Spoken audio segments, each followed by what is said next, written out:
On today's episode of Let's Talk FGO, we have been bamboozled by rank-up quests. That's really it, actually, honestly. So, is there... Do we even need... Should we just go? Should we get some coffee? Nah, I'm kidding. We'll do the show. You people have submitted a lovely round of mailbag for us to get to, so we'll do the show. Hi, I'm one of your hosts. I am Omega, and he's Lucky. There's like 3 question marks in each of those. Listen, I have a lot of question marks. Mostly they're just going, but why? We're just the Jackie Chan meme face with question marks. And with that, though, I would like to say I hope everyone is enjoying Fate Grand Order, a.k.a. I fired my shot, but I missed. Then I missed again.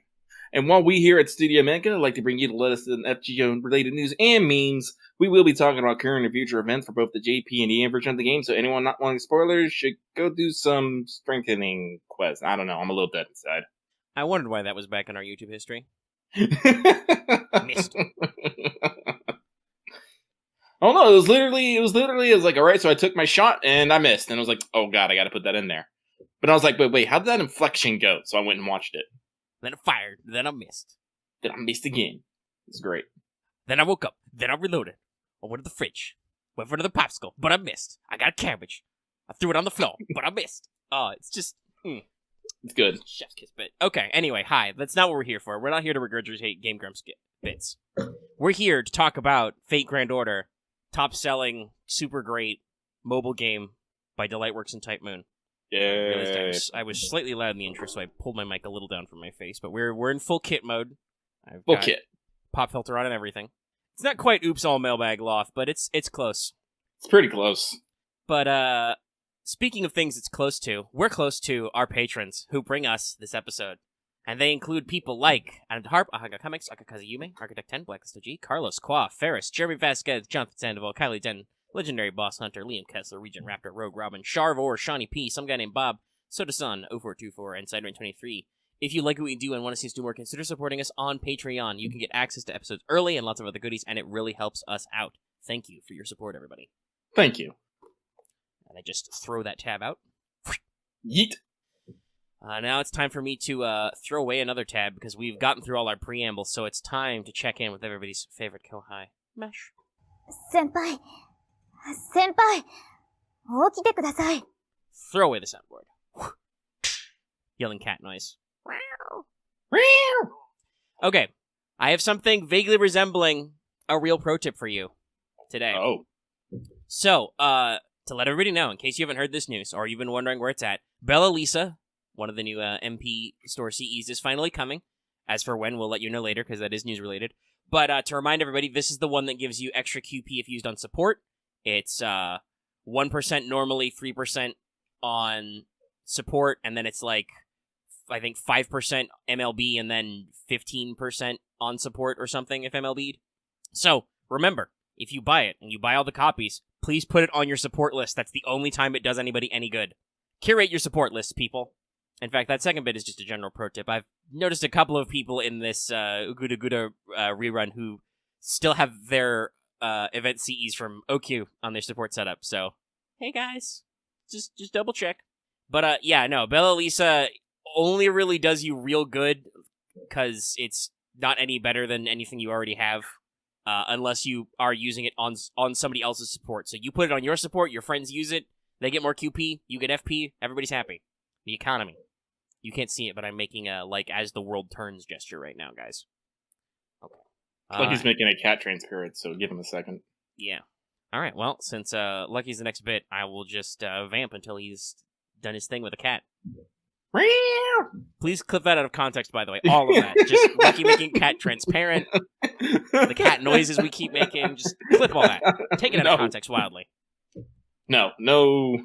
Well, okay, fine, if you want to. I can't stop you. It's the internet. But, no, I will pause with my cat shenanigans here for a second to bring you Records from the Throne, our regular achievement topic. And it's just me today. And I do got a little something. Nothing. It's me today, and I'm just gonna say I got a Chiron. Yay, I got a Chiron. Cause, as we pivot immediately into not all the world's evil, but damn close, cause I have no fucking self-control and spent like $300 for MXA. Guess what? I have no MHXA. I just realized I just called her MHA. I'm like, wait a minute. I had to process that. No, MHXA. I have none. Spent $300. I was in the Discord. I was in the Let's Talk FGO channel. I saw some people were getting her. I'm just like, nope. No, the peer pressure. Nope. And then, like, as I'm saying no, my hand is slowly going closer to the fucking phone. I'm just like, as you're saying no, your hand reaches into your wallet.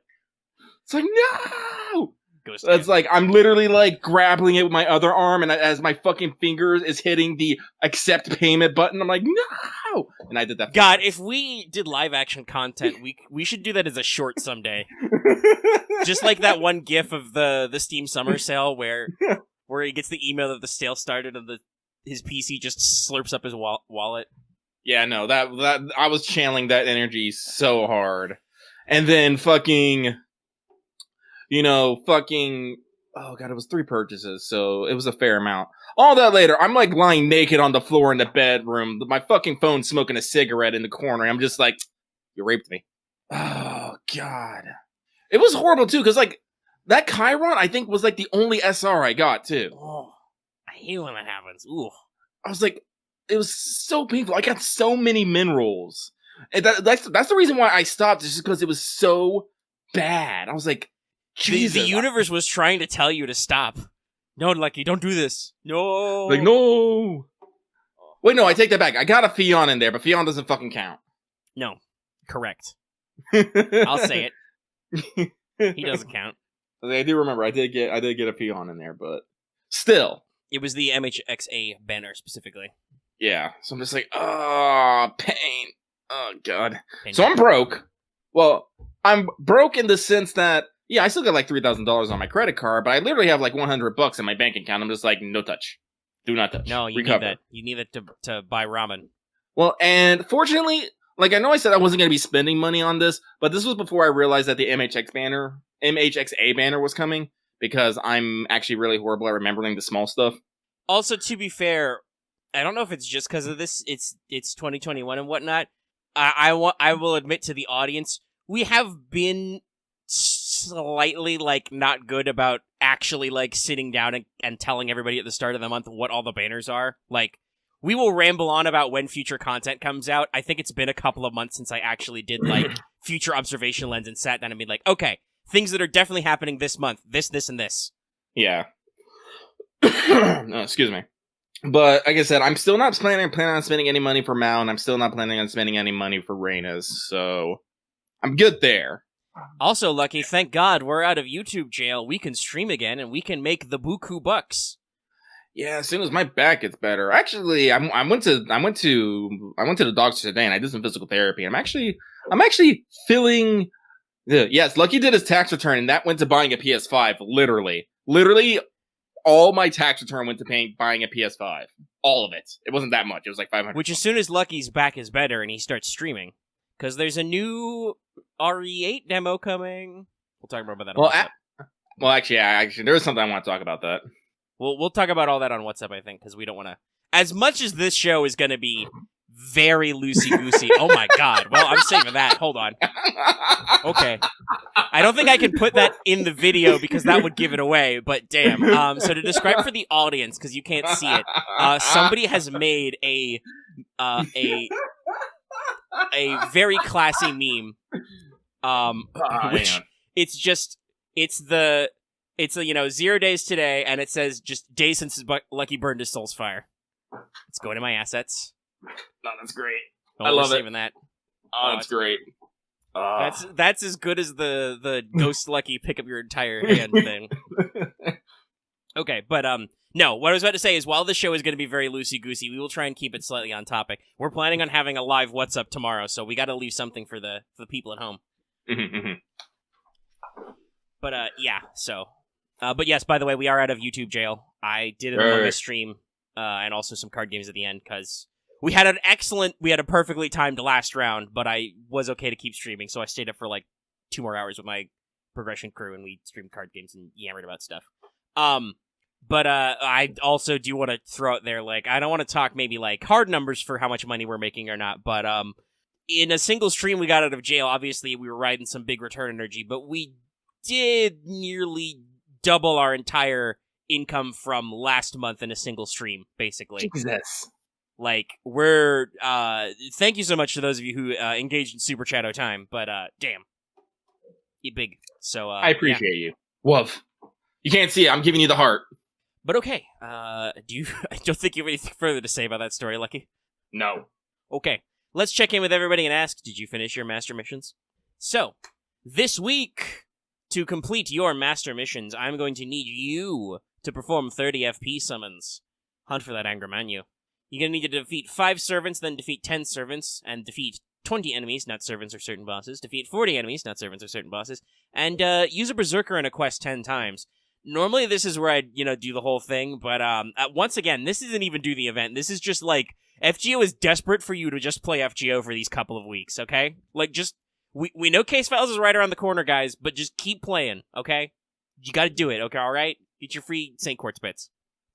Like, the only one I think here that is tangentially, vaguely Gouda related is the Berserker one, because Hijikata is on the banner, and Chachi is a bonus servant. But other than that, it's just like, do fucking anything, nerd. Nerd! So with that, let's roll on into some news. We have a light smattering of the newses. The newses. The nooses. Completely out of nowhere, NA came out with some news the other day that they are commemorating the anniversary of when the game was released in Australia and Southeast Asia. Yay! So to celebrate that time period, which the date is, I assume the 18th, because that's, when it comes out there, we're going to get 10 St. Quartz to celebrate, and Bella Lisa is going to be added to the Mana Prism shop. Until 6:30, by the way, until the 30th of June, which is conveniently right after regular, North America EN start date, and just before I'm sure we'll get our event. So that means they can roll out whatever they have next then. Yay. So keep that in mind if you don't have your Mana Prism, which I don't actually. I've only got like 2K, but hopefully in 2 months. Yeah, 2.5 months, basically. I can make up the extra. Just remember to get those out of your shops and stuff, kids. But, yeah, that's really it. No other news on the horizon. We're in the middle of a rerun. Nothing crazy to write home about. So, JP, guys. Mr. Delightworks Wild Ride. Okay. So, I'm going to state this here. When I made my wild-ass conspiracy theory last time, I wasn't expecting it to actually come true. It was much more like was filming what could happen, because while it was highly unlikely, it wasn't improbable, right? Correct. I still was not expecting this. No, this is very unusual, highly unusual. So, it's Rank Up Quest 13, which is actually really fucking weird. Let me iterate the ways, guys. First of all, it's a rank up quest out of nowhere. There's literally no other event. It's just the rank up quest. They did maintenance in the middle of the day. Yep. Right? It was in the AM in Japan. No, the hunting quests, I believe, have ended. They only ran for a week. So, It's just the rank up quest. It's going for 7 days. It's 7 servants. We'll run down the list in a second. But yeah, rank up quest 13. Not tied to a milestone event or anything. Just rank up quests 13. Well, you mentioned that, so we'll skip ahead. There is a banner. It's a Vlad Rama banner. Gee, I wonder why. But it did not start right away. They did not announce who would be on the banner right away. They were like, and we're not gonna say who's on it beforehand because we want it to be a surprise when those people get their rank ups. So they actually delayed it, I think a day until Rama's rank up came out. I think they're gonna, from what I understand, I think they're gonna be changing it depending on the rank ups that come out. Yeah, I would not be surprised. So I'm like, does this mean there's more secrets? It was there. This is the most shifty I think FGO has been in a while. Again, it's weird. Now the thing, I'm not against necessarily more rank ups because they're actually we have a theme going on here.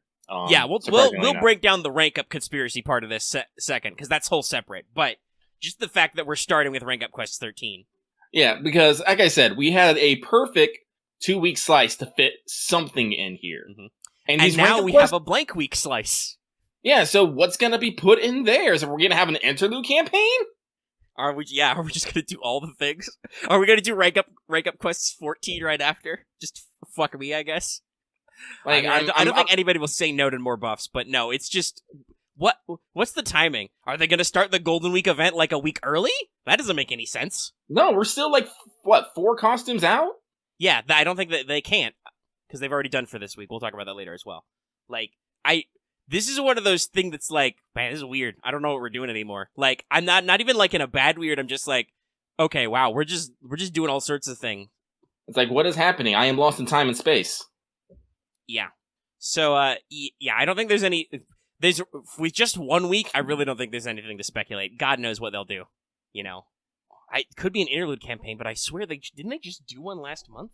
Well, I just find, like, again, like, why are we having like a deluge of dead week? That's what, like, I mean, I'm sure it's because they know that the collab will be Golden Week, so they have spaced it out perfectly to be there. And I guess, did they just not have anything? I don't know. You know, is it too soon in their internal schedule to do the Case Files rerun? Surely not. It's been 2 years. I really don't know. Like, I'm sure there is a logic to it. I just don't know it. But all right, let's break down those buffs. Yeah, buffs. So we've got 3 already. By the time this goes public, the next one will be out. So the speculation will be semi-pointless, but, you know, we'll do it anyway. But the 3 that have come out is Vlad got a second NP buff. This is his first from a rank-up quest. His first one is from an interlude, but yes, they've buffed his NP again. It adds even more damage. I'm okay with this. And now gives the target enemy a 20% arch resistance down debuff for 3 turns. Just straight up. Have we not had an interlude campaign this year? I could have sworn we did. I may have to double-check that. While I'm doing that, I shall continue reading the buffs. So as you guessed from that summon banner, Rama was second. Rama also got an NP buff, which is pretty good because I think we talked about this when Suna came out. It was like, Suna's just a straight up better Rama. I believe it is unfortunately still after, but he is arts, so, and he's got double NP multiplier up, which means, by the way, hold on, let me pull that up as well. I want to let Lucky know how much his Vlad does now. But let's see, what's double buffed Vlad's NP mod? At NP5, it is 1800%. Ow. But yeah, so the arts down comes after that. But yeah, I don't think it matters because you're doing that much damage with arts. If the enemy didn't die immediately, you're gonna loop him and you're gonna get back in there. But okay, let's see. I'm just gonna scroll through the past events really quick. Saber Wars 2 rerun. Which is also, by the way, very funny considering that Saber Wars 2 comes out after Case Files. Little Big Tengu. Valentine's, Holy Grail War. Wow, February was kind of lean. Boys Collection. Oh, there's a class-based summoning. Okay, so there's a class-based summoning campaign in March. So no, we haven't had an interlude campaign. Wasn't the class-based summoning campaign like before the fucking hunting quests? No, that was the gap between CBC and Akihabara. Ah, okay, it was Akihabara then. Yeah, that still seems a little lean. Mm-hmm. No, February is hella lean. It's like the Holy Grail front comeback was like no story. It was just maps. That went like for 2 weeks. Then they did New Valentine's for like 2 weeks, and they also brought back a Seishonagon banner. Like, little loosey-goosey, little lean. We'll have to see how that gets spaced out for us. Though on the plus side, it probably means that NA will be able to handle our crunch time a little bit better. See, they're being sensitive to us over here. But, yes. So, Rama's buff is obviously damage multiplier increase, and then he got 2 extra effects. The first is he now reduces the charge of a demonic enemy hit by the NP by 1. This is on a Buster NP, by the way. That's right, he's got a Buster stall. And it also gives them 20% Buster res down for 3 turns. There's a theme going on here. And then today was arguably the funniest one, because a lot of people were like, oh, Bronze Assassin, who's it going to be? It was Sasaki Kojiro. No love for Matahari. His Vitrify skill has been upgraded. Now it removes all debuffs, because previously it was mental only, which was pretty bad, to be honest. It also gives him an on-hit 10% quick res debuff when using quick cards for 3 turns for 3 turns. Yeah, so some people have been slightly nettled about Kojiro. Like, honestly, I don't think it's that bad. Like, there's 2 points. like, Matahari could probably use a little bit of, like, enhancement, but in general, she has her kit together. Like, you don't use Matahari to do damage. She has a non-damage NP. She is She stole system, some days. yeah. She is a system by which you stun enemies and prevent them from doing things. So, Kojiro didn't really compete in the single-target assassin club with the likes of Cursed Arm, who is very good bronze assassin. And we don't have her yet, but Charlotte Corday is a unit that comes out this year for us, so obviously she's pretty goo. And as mentioned, mental buff only removal is kind of dumb. So when the game launched, when Kojiro had this skill first, because it was one of his launch skills, the only mental debuff was Charm. You can't use skills while charmed. Now, it did expand to also include Sleep, Charm Resistance down, and the Terror and Confusion debuffs, the stuff that can stun or skill see you at the end of your turn. I believe technically the way it's worded, you can use this skill to remove the timers on Terror or Confusion, but it's still not super great. Giving him an on-command, just in general, debuff pop is really good. But before that, it was basically just a slightly faster instinct, because it was a 4-turn cooldown. Like, they knew it wasn't super great, so... this, I think, helps him give him kind of a niche. And the other thing is that, like, some people are like, oh man, Kojiro doesn't need buffs. He's still a bronze assassin. Like, Lucky, tell me if you agree with me on this, but I've been thinking about this. In my opinion, I don't think Delightworks should necessarily consider or cater to the fact that some bronzes are popular Grail targets when considering their buffs, because Grails are a very limited resource. That is true. Kojiro got a lot of love. Well, not necessarily love. People do really like to Grail him, but I don't think that necessarily Delightworks should, like, count on the fact that people have Grailed him to make him good, you know? Yeah.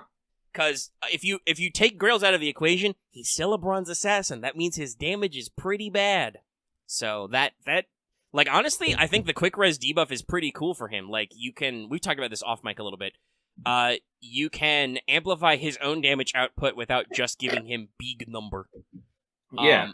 Well, that's what we were talking about is, like, if this trend continues of giving the servants, a type down, it'll basically act as a way to inflate numbers without actually, inflating numbers. And looking at our potential classes, we'll talk about it in a second, there are a lot of choices who could actually benefit from this kind of thing, because there are definitely some low attack members of some of these teams we can talk about. Mm-hmm. We were talking, for example... It has, like, 3 buffs. I don't think it's... We'll speculate in a second, but go ahead. Well, we were talking about this, like, with Kojiro specifically, this actually gives them a lot more team synergy, like, quick setups for it right now. Like, even though Kojiro is still, you wouldn't necessarily say a heavy hitter, with the 10% per hit, you can go from, because guess what, he has a classic Assassin's deck of quick, Arts Buster.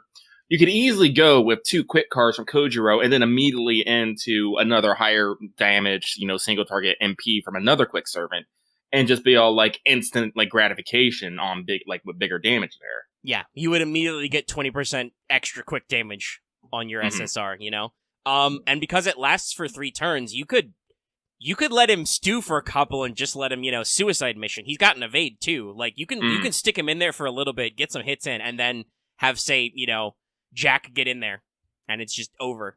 Like, it's interesting. So some people are talking about other units could have used it more. I don't really know out of the bronzes. Like, Matahari's first skill's a little plain Jane. It could probably use a fix. It's just, like, increases her star gen, which isn't necessarily to her kit. Does Jack need? No, they're talking about quick synergy, I think, in the chat. Yeah. Jack, I don't think needs a buff. Like, surgery's hilarious, so I don't know. Like, if you get it to level 10, it's actually a good heal on, like, 4 turns. So, Jack's pretty good. Kama's obviously very good. She's a very modern servant. I think Phantom needs his Innocent Monster skill fixed, because he's still got a vanilla one. But otherwise, Phantom has a kit as, like, one of the only free AoE bronze assassins. Everybody else is pretty... Like, I talked about Cursed Arm. Cursed Arm's just great. He's already got some buffs. He's just good. Sanson probably needs his one skill that does human-only buffs to humanoid, so he gets extra damage versus servants, and then he'd have a niche, Mm-hmm. Like, there are a couple of bronze assassins who are, like, 1 buff away, but, like, I was thinking about it earlier today, and I actually talked about this with some people. I didn't realize just how, like, Because I've been seeing some Kojiros on my support setup and using them, and I've just been like, no, that's right. His second skill is actually kind of bad. It caps out at only 15 crit stars and a mental debuff removal, which is very niche heavy. Are you using Kojiro to fight Abigail or Giles? I don't think so. You know? So, it's really interesting. So let's talk about our remaining slots, because they've revealed the rarities and classes for everybody left. Yep. So next, the one that you guys will probably already know if you're listening to this in the public version on YouTube, is an SSR Rider. Then we've got an SR Assassin, an SSR Archer, and an SR Lancer. So that's a pretty broad strike zone. A lot of people are very, very curious about what they're going to do for the Archer and Rider. Honestly, some people are a little jaded. I don't really know why. Rama got a buff, guys. That's pretty nuts, you know. But some people are a little jaded about the SSR Archer. There's been jokes that Gil's going to get another buff. I don't think that's likely. I do believe there are some archers, some SSR Archers who haven't been buffed ever. So, Tesla's got a pretty good buff. I don't think he needs another one. Let me actually pull up list of SSR Archers. No, I agree with most people. The one who needs it the most is either Napoleon, who, while they tried really hard to make him have his own kit, really doesn't stand out compared to other Buster AoE Archers, or I think another one of our big ones would be regular Orion, aka Artemis, who has a niche, but has a lot of early game design stuff going on. Like, it's really hard. It's really hard to, with Urale in there. Orion is sometimes and overshadowed. Vanilla Orion does have an NP buff, which, you know, after one of her interludes, which helps her, but none of her skills have ever been buffed, so they could maybe do some stuff.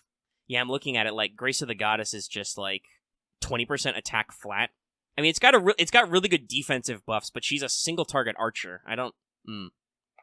I mean, honestly, and her crit damage buff on her Mind's Eye Fake is also pretty weak. You could probably improve that. It's only like 34%. Hey, if they put an Arts Resist down on that. Yeah, they could tack some Arts Res down on there, you know, get some extra damage in. That would, again, be a way to boost it, because she's very HP heavy. Let's see, who else is 5-star? There's Gil. Is there anything we can do for Arjuna? I don't know. Got some buffs. He had a vanilla Clairvoyance we fixed. Oh, and we buffed his Heroes of the Endowed, so he's had like 2 buffs and an NP interlude. So like the only thing left is his 3rd skill, which Mana Burst Flame is actually okay. So I don't know. I don't know if it's time for Arjuna to get double buffed out here when like Napoleon and Orion are rattling around. I do know he's not a super popular member of the team though. There are way too many AoE Buster Archers. It's very hard for them to compete with the likes of Gilgamesh after so many buffs, and even Ishtar. And even then, Ishtar has a hard time competing with Gil straight up just because he's got that damage mod on his NP. It's pretty brutal. It's going to be, say, Shanagon. We're all going to be embarrassed. Or it'll be Summer Jean. Get in there. Freak us all out. But yeah, that's the Archer one. The Rider's also a big one. A lot of people are thinking hard thoughts about that one. Let me pull up Riders. Let's see. Who do we got?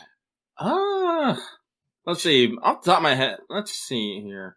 Drake is fine. Drake does what Drake does. I mean, Drake has some vanilla skills, but Drake has a 50% battery with Pierce. Like, that's what Drake is there for, so. It's been over a year since Europa came out. I know a lot of people said she's a little lackluster, being kind of an Arts Buster hybrid. They could do something to make that a little more spicy. I don't know if there are older units, though, who they need a little work on. Somebody said Maeve in there later. I'm like, Maeve does not need like a 3rd or 4th buff. They've done a lot of work on her. She's gotten 2 skill buffs and an NP buff. Like, the only thing left is her Golden Rule body, which is, I'm going to be real with you, that's not awful. 1k heal per turn, debuff immunity for 3 turns, and NP gauge by 10% for 3 turns. Nah, Maeve I think is in a fine place. Iskander's gotten some reworks. I don't know if he needs a fix. Let me look at him. Okay, well, he's got a Vanilla Charisma A, which is okay. They've already fixed his tactics, and he's got his Mana Burst thing. He's got an NP buff after an interlude. So now I think Iskandar's pretty fine. Oz does have a Vanilla Charisma. He's got an Imperial Privilege. Actually, Oz hasn't gotten any buffs ever, so that would be pretty on point with Camelot first having just come out and Camelot 2 around the corner. They could sneak an Oz in there. I don't think he necessarily needs it, but he does have quite a few vanilla skills. I'm trying to think. Is there anybody out there, like, Like, obviously, you could go crazy and be like, oh, Achilles gets a buff, or Da Vinci Rider gets a buff, like, they need them. They don't. Spoilers.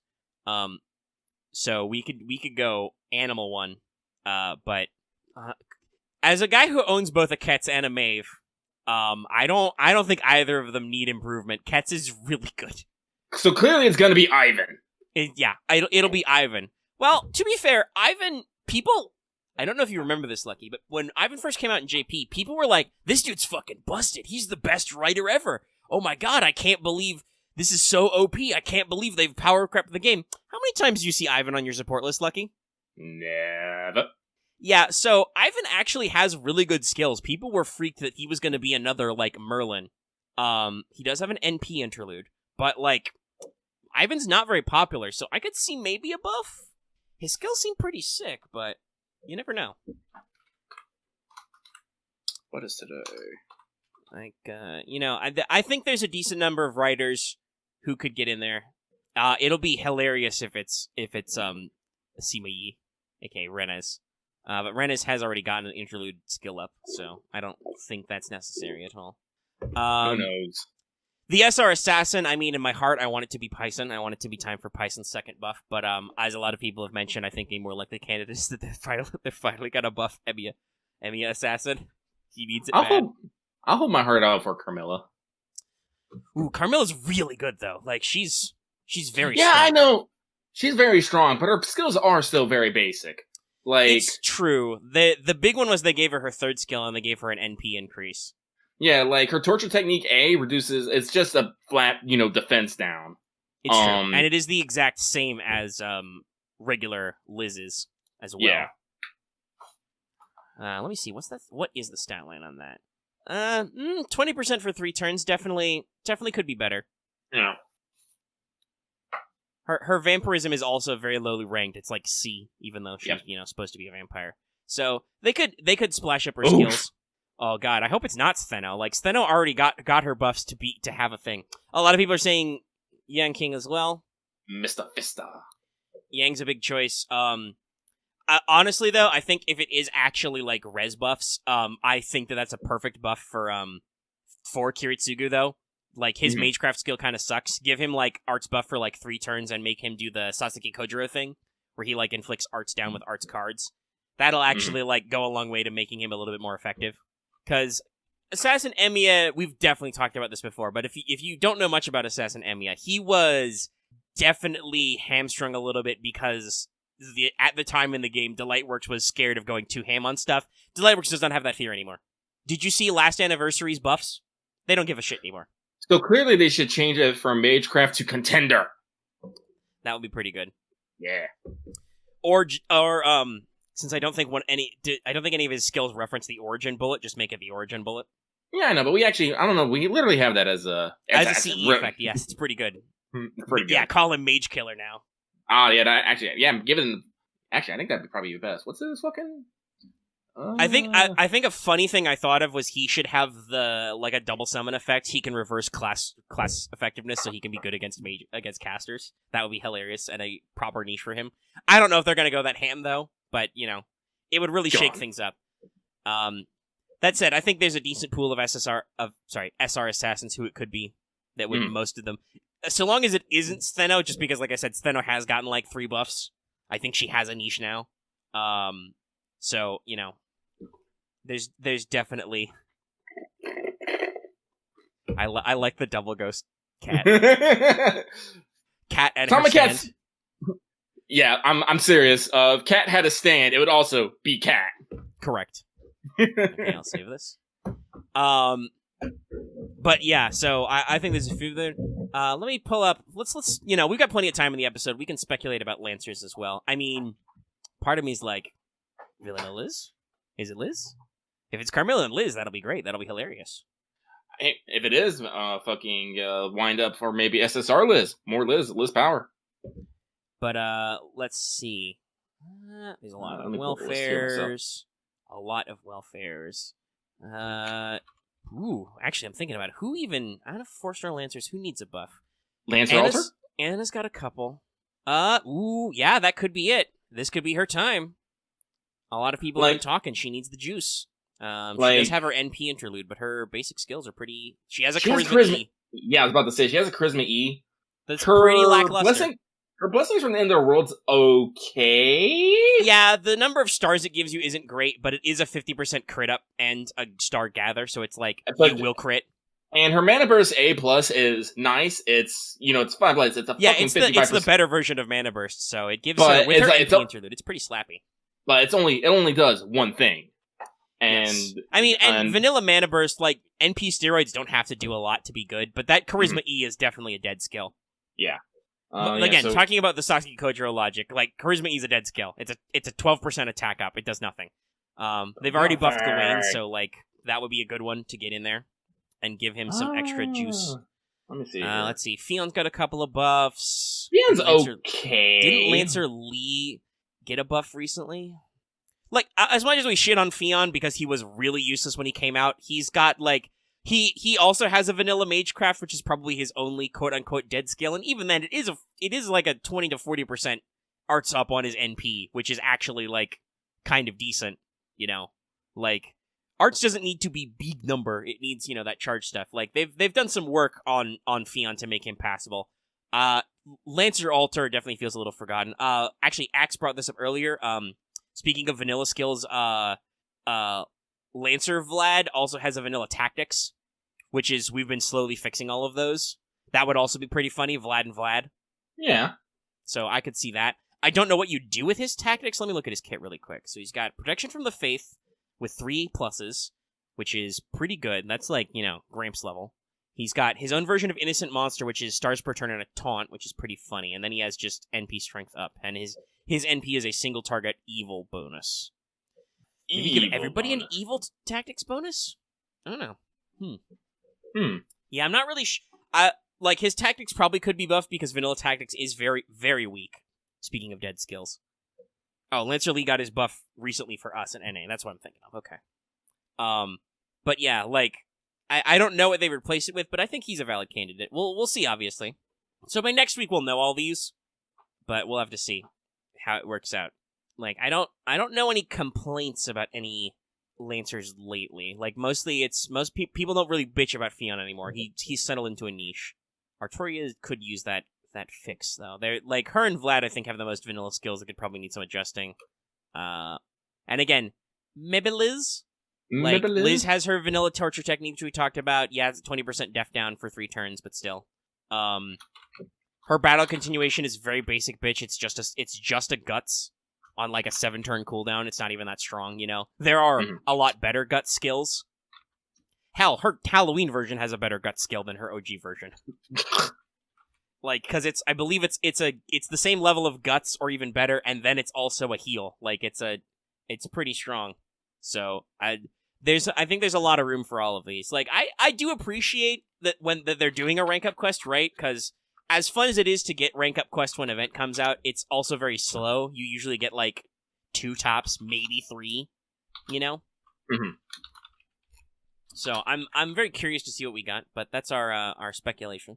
And obviously we spoiled it because we discussed about it earlier, and Lucky put it in the thumbnail. But we also got further trailers.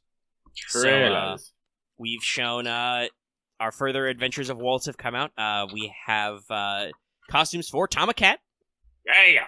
And Urale's also got confirmed, which is good. Good for Urale. Like, Urale's a real unsung hero around here. Well, I don't know if she's that unsung, but, like, the game doesn't necessarily pay her the same amount of homage as the player base does. So, Urale's looks nice. Now she can look super different from her sister. Yeah. And that'll be nice. See, this is the point where I take the fucking fire extinguisher to Loth.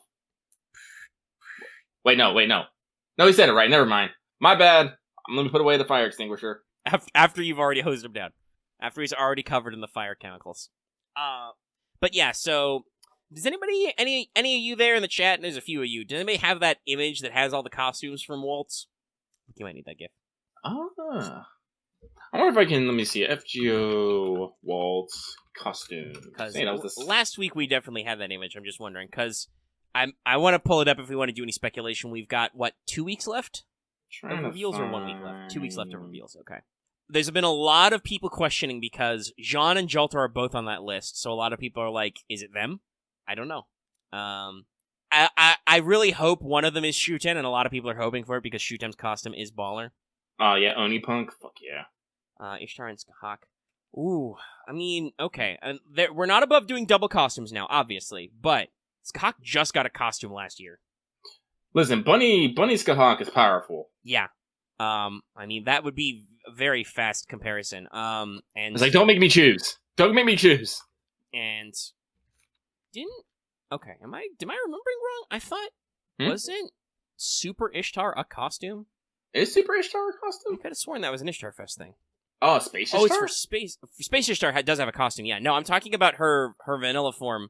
They had that special version of her with the red lines. I thought that was a costume release. No, okay. Interesting. All right. Well, then I'll hold out for an Ishtar costume with that lineup.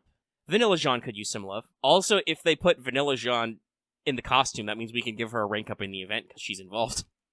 Just throwing out ideas to Lightworks while we're doing buffs. While you're handing out buffs down here, Oprah. I mean, the arcade skins are pretty good, but I don't... Is that what the thing looks like? Lucky, did you find anything in your Nah. No, I didn't. I found a few things, but it's not all the costumes. It's just like maybe half the costumes. I'm like, heck. No, unfortunately, QP Hunter, you're gonna have to wait for the fucking arcade collab. That is our new joke. Yeah, okay, that's just the wiki that's got the ones we've already got. Mash, Helena, Altera, Nita, Chris, Maeve, Serenity, Cat, and Urali, by the way, if you want us to go out there. Ushi is on the list, yes. I would not say no to an Ushi costume. I feel like Ushi is not always the most appreciative. But she did get an animation update finally, so she could use a new costume. That would be on point. It would be. I wonder if these new costumes are going to have all new lines. They will definitely have some new lines. I don't know. I'd have to actually research costumes. Costumes do have alt lines, but I don't think it's usually not a full replacement. No, usually not. Usually it's their battle lines. Like, Summer Mash has different lines. There's also two different Summer Mashes. I need to remember to put it in because I do love that Summer Mash just screams foe when she's attacking. I'm just all like, this is the best. I love my Kohai. But, costumes is a good way to sneak in some new lines. Yeah. Usually when they do get animation updates, you do also usually get new lines. Yes, because they may have to, re-record some lines for some new tempo and stuff, so they'll get in the actors to go do a little work. Plus, obviously, Sayuri Hayami was already in to do Taio no Kagekiyo as well, so... That is another thing they like to do, is they like to bundle everybody together so that they can actually get in there and, do that work. Which also means, hey, maybe it is the time for Summer Medusa, because we already got a US Akawa in studio to probably do some new Urale lines. Also, I am not crazy, guys, right? Those are the voice actresses singing the songs in the trailers, right? I'm pretty sure, yeah. I've never heard Chiwa Saito sing. Well, actually, I'm pretty sure I have. I just maybe haven't recognized it, but... Well, yeah, Chiwa Saito, we've talked about before. Crazy range. So... But, yeah. Like I said, trying to sing as Tama Cat, I'm not sure you want that. It's also... It's by the way, if you haven't looked at the names of these costumes, they're also great. Oh, yeah, that's right. She probably did the Senja Gahara insert songs perfect. Mash is pretty normal. It's Bright Voyager, but Helena's is very Mahatma. Tilde! ! Star. Altera's is called Stardust in the Palm. They're all idol album names. Listen, I'm always flabbergasted that fucking Chiwa Saito also does Senja Gahara and Monogatari. Because she's very down there, and I might fucking kill you. Chiwa Saito power. Chiwa Saito power is powerful. Maeve is Hero, my love, my dear antagonist. That's pretty funny. He's just poisonous flower blooming at night. Cat is Smiling Face Glory Day. That's not even a grammatical sentence, Cat. Oh, I love this. I didn't even realize. Glory Day is in all lower caps in English. That is very Cat. And then Urali's is just Mirage in English in lower caps. So yeah, we got some stuff out there. Man, the fucking Me dance is just not stopped. Actually, hold on. Has embed in picture chat. Nani? Images, right? Links, pictures. Too many GIFs, way too many GIFs. Oh my god, we post so many GIFs. Holy shit. Links. We'll be right back. What's happening? I'm scrolling back up to see if anybody did post the... I'm pretty sure... I know someone did, chat. But... Not in picture chat? I don't see it. We got a lot of GIFs. We got the Hunting Quests insert. I'm not seeing it. If it's posted in Let's Talk FGO, I'm not going in there. We post way too much shit in that channel. Hang on. This... Let me see if this works. I suppose I could scroll This, until I find... That's something, but... Let's see if I can find... okay. That's one of them. Yeah, I think that's... Is that everybody? I think that is. I think that's all the list. It's all the list, but it's like it doesn't like show the costumes that they have. Yeah, it just shows the characters. So to let everybody know though, the slots we have open, the characters left who had costumes that MASH wears in Waltz is Ishtar, Skahak, Shuten, Jolter, Jean, Okita, Nero, and Ushi. Nero is probably extremely unlikely because she already has 2 costumes. That would be very bold of them to give her a third. Also, I believe Okita just got a costume. Didn't we just get Ponytail Okita? Yeah. Yeah, that was pretty close. So that's probably unlikely. That was in the last Guda. Yeah, that's probably unlikely because that's just very close in the dev cycle. Jolter does have a costume, but that's not necessarily they could keep it out. Plus, Jolter is known for the really, really great ballroom dress as well, so I could see them doubling up. I mean, they could give her a third, it's just, I don't think they will. Like, not when there are servants on this list who don't have any costumes. Like, I personally think, like, I could see maybe this week it'll be, like, Shutanushi. Could see both of those. Actually, you know what? I bet that's also another valid reason why they might not do Okita if they also do Shuten. That would mean they're doubling up on Aoyuki. I do believe we have not yet had any double up of voices. That would also probably preclude Skahak if they do Ushi. Then I guess the only question is, are we going to get both Johns? That said, now that I'm thinking about it, if we are actually... Ooh, there's a good image. If we are actually, like, we've recorded, like, potentially full insert songs, right? Mm-hmm. This is FGO. Is there any way they wouldn't get Maya Sakamoto in on this event? I don't know. She does it's a already bold do question. a lot of... She does a lot of work for them already. And she's done what? Yeah, she's done 3 she's done 3 openings. I'm pretty sure she might have done some. God, they actually had a Fate CD, a song CD a while ago, and a lot of artists were on it, but I don't remember if she was on it. She does literally all Da Vinci lines, yeah. So. Well, listen, like Maya Sakamoto has big word counts, but let's not forget about our girl Rie and fucking Aiko Kawasumi.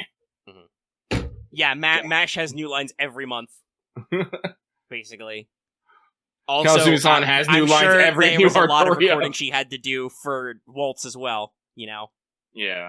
Yeah. So we got a decent variety of stuff, and I will say, yeah, Rumi Okubo has a fair amount. She has a lot of Liz's and Astolfus. Mm-hmm. So we definitely got a fair amount, and also looking at the actual like costumes we've got already, some of them are kind of like what MASH actually like wears. Though I do notice that Altera has significantly reduced the level of leg coverage on her version of her own hot pants. I'm okay with this. Get some more hook legs in there. I'm like, some of these don't look much like the costumes they went with. Mm-hmm. Like Cat, for instance, wildly different. Not that I think you cannot contain the Wad Arco. So, yes, Cat is a rollerblade waitress now.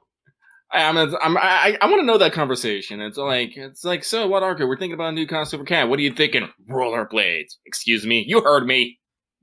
With big old brakes on the front. Perspective. That said, I'm pretty sure Raita has drawn Shuten in the Onipunk outfit anyway. I can't imagine that's not, if Shuten gets a costume, that's not what it is, right? A, because it's wildly different than what she's wearing, and B, just because it's such a good look. Like the fishnets, the Onipunk, leather jacket. She'd probably have some voice lines laughing at Kintoki, because she's just totally repping his Yankee fashion. Oh yeah, because how Kentucky's all about that Western look now, and then Shuten brings it. And I gotta say, I don't want to say anything bad about the Waltz team, but I am looking at several of these costumes, and I'm like, man, these are very samesies. Like, there's like 3 different frilly ballroom dresses in here, and I'm just like, just looking at these images, if I didn't have a guide, I wouldn't know what characters these represent. You know? Okay, well, I think we faffed out about that one as long as we can. What's the mission clock at? We managed to make this go for a whole hour, Lucky. Go us. Go us. High five. The clap sync did not work. Damn it. In fact, I could see we've got a solid half second apart between those two clap noises. Dang it. I could edit them to be together, but I know it's fine. I won't do that. No, we took a shot, but then we missed. I brought it back. So anyway, with those out of the way, it is time for a very popular segment. That's right, everyone. It's time for Let's Talk FGO Mailbag, the segment where we, meaning me, read you, meaning all you guys, all your stuff that you send in to us, and then we will comment accordingly. Not always in the best way. Ha ha ha ha ha ha ha. Anyway, since I honestly, this is the back half of the show right now. Yeah, by the way, spoilers, it is. Like, I can completely make it the entire back half other than the outro. Let me go on Patreon right now and see who won the fan servant poll. Go for it. That's the only news I got. Go for it. I will scrolling. I've posted a few videos. Yeah, shocking nobody with 50% total of the vote. It is St. Bridget. Cool. I'm excited. There you go. So there we go. So with that, we have 31 submissions. And I'm excited to get through them all. Like I said, we're going full mailbag. So with that, we're going to get started right meow. And our first one comes from Commander Zed. Just Commander Zed. Who says, comment, didn't manage to miss this due to reins, but almost spawn protected. And Azure Lane started. Thanks for letting me into guild, by the way. You're welcome. I wish Lucky a speedy recovery, if he hasn't recovered from what has been plaguing him as I'm editing this. It's still plaguing me. And that Omega stays healthy as well. Omega, I've already failed. I scalded my thumb on my hot ramen juice earlier today. Oh no. It's fine. We're just a bucket of pain here. Admission. Interesting. By the way, fun fact, since I think we'll be coming up on a year of me commenting on the mailbags, the alias, and my alias is actually part of my alias, just not me designating it as my alias. The alias is legitimately part of the Okay. I'm gonna start this over. Take two. By the way, fun fact, since I think we may be coming up on a year of me commenting on the mailbags, the alias in my alias is actually part of my alias, just not me designating it as my alias. The alias is legitimately part of my alias every time. You put alias in that sentence way too much, my dude. Dog, I heard you like alias. Yeah. Loft got it. He was there. X to the Z exhibit. But going on, in contrast, the comment and question are just because it seems weird not designating things that are questions and comments.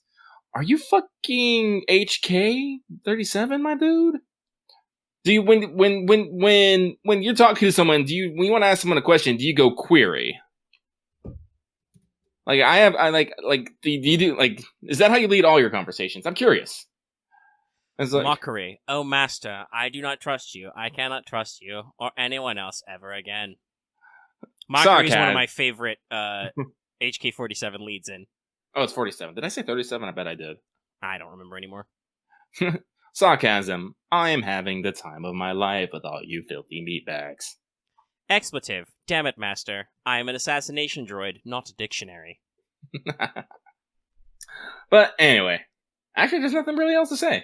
Now that I look at it, there's no question, there's no well wishes. Well, there are well wishes. We already responded to them. So I think we shall move on. Next. This next one comes from I sense the disturbance in the counter force.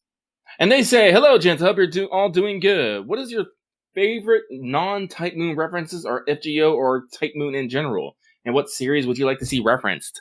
Listen, man, I don't fucking know. Yeah, I'm about to say that I fired up the hamster wheel, Lucky. My brain already hurts. I'm like, whoa, that's too much. Shit. Like, there's a lot. I think there's just a lot of generic, anime tropes and references in FGO, so... Anime is very, very self-referential. There's a lot of, little touches and things in there. Like, I'm pretty sure there's been JoJo references. There have been several classic mecha references. Oh, yeah. I can't necessarily ping down. They're just so... I want to say the word obligitous, but I don't know if that's the right word. They're ubiquitous? Ubiquitous, thank you. They're everywhere. I mean, I'm pretty shameless in the stuff I like. I wouldn't mind if they threw Persona, or I'll even be nice to some people at home, SMT in there some more. Especially because there are a lot of like self-makeable references because there are shared character names between the two franchises. Thanks, public domain. But that's Stop about it. Stop everything from the lesser key. God damn it! Fuck. But the lesser key to Solomon makes such cool designs. Like, you don't want to hang out with a stingray wearing a crown. I'm to be fair, at least with 5 legs and a wheel. Love that motherfucker.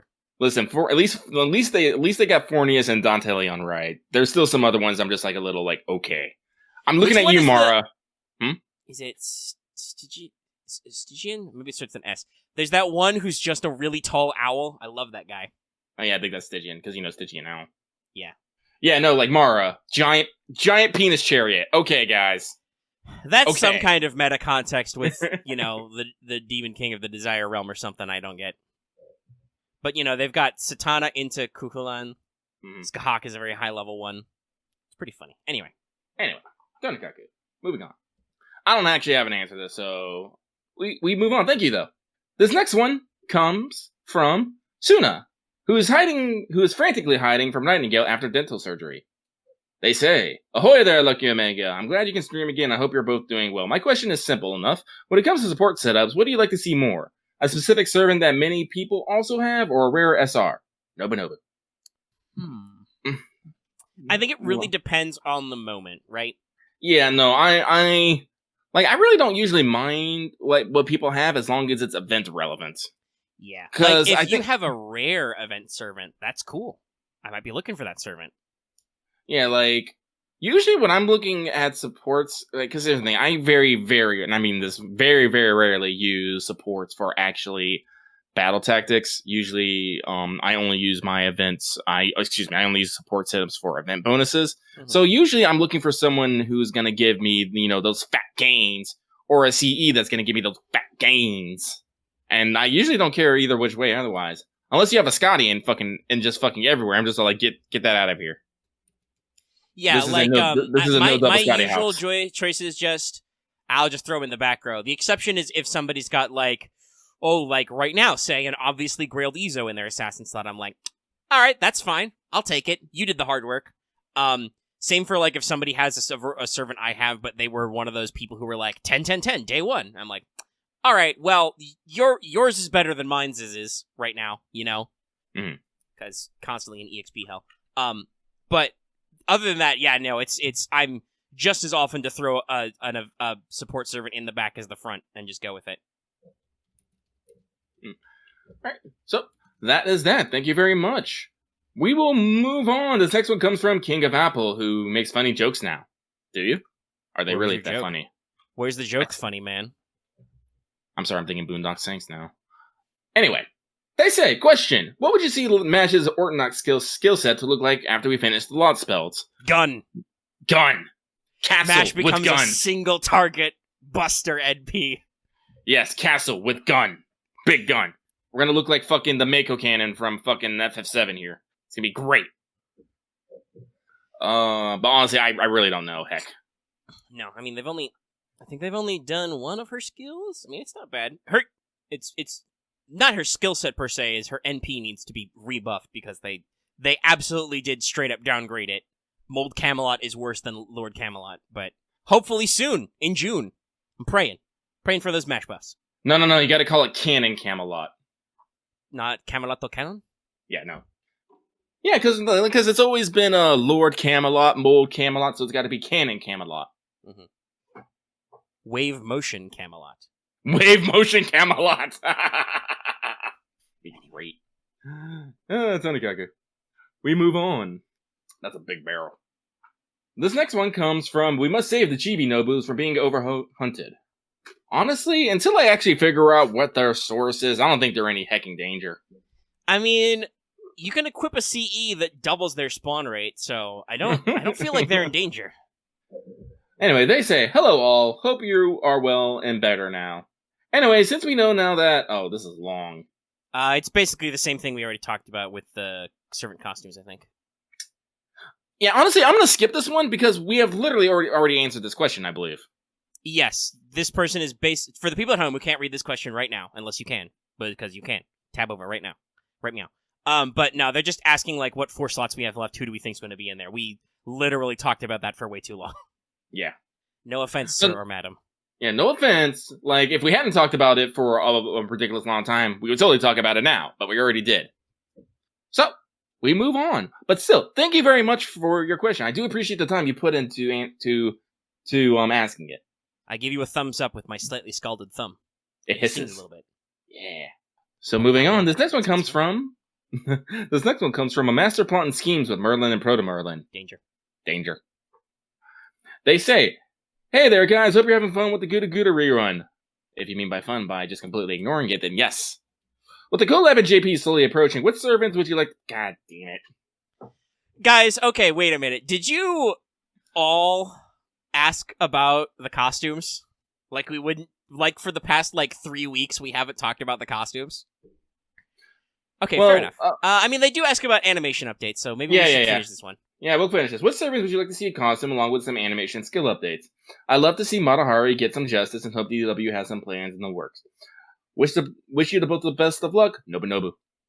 Matahari really does need an animation update. I just don't know if it's collab related. I'm there for the Jeans. The Jean could use some stuff. I believe her sprite hasn't been updated in a while. We could use some new clean cut animations. Mm-hmm. That's the top of my list, I think, right now. It used to be Ushi, and then they did it. I am slightly nettled by this next one.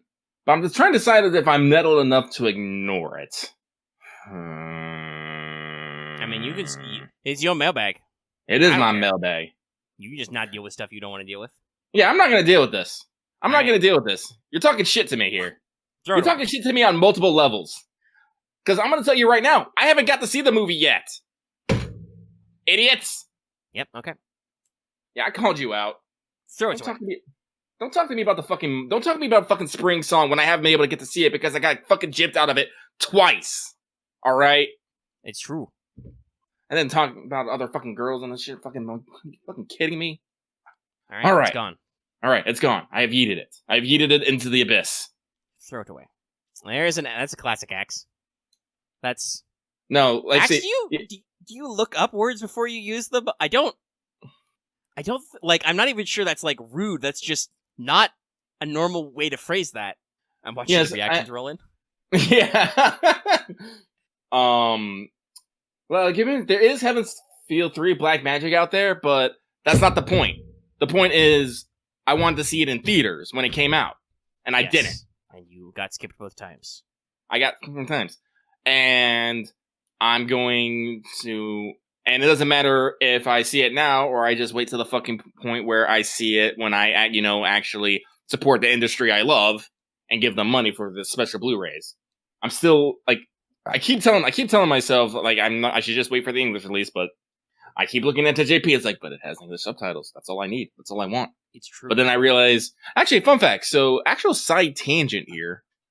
One of my friends actually messaged me a few days ago. It's hey, I'm getting into Fate. Can you help me figure out what to watch? And it was just one of those moments where the fucking violins just start screeching in the background. It's oh no. Yeah, no. But I pulled a classic. I'm actually starting them on Fate Zero because I'm might as well. Fuck. But then I'm putting the twist. I'm sending them straight into case files after that. Interesting. Because after that, I'm gonna send them into Unlimited Blade Works. How chronological. It is very chronological. And honestly, I wanted to watch case files just so you can understand the fucking epilogue episode. Because I was actually thinking about that. It's if you don't actually know who that guy is, you'll have no idea who that fucking guy is. It is interesting. And because Ufotable made Unlimited Blade Works after Zero, they definitely did take advantage of the fact that they'd work with the property, and people out there would know, oh hey, this is a follow-up to that thing they did. Yeah. So basically by putting, since you don't see, waivers adult form in Zero, it's alright, let's introduce them to case files so they'll understand waiver and see Luvia, so when they show up in the epilogue, they'll be oh, I know that person. And it all kind of ties together with a bow. I don't know what I'm going to do after that, though. It's I think I might send them on to APOC after that because Heaven's Field 3 ain't fully out yet. I don't know. But, yeah, no, fun. So, we shall continue on with mailbag. No, I'm not I'm considering sending them the Prisma, but I'm all like, do they really need to see that in their life?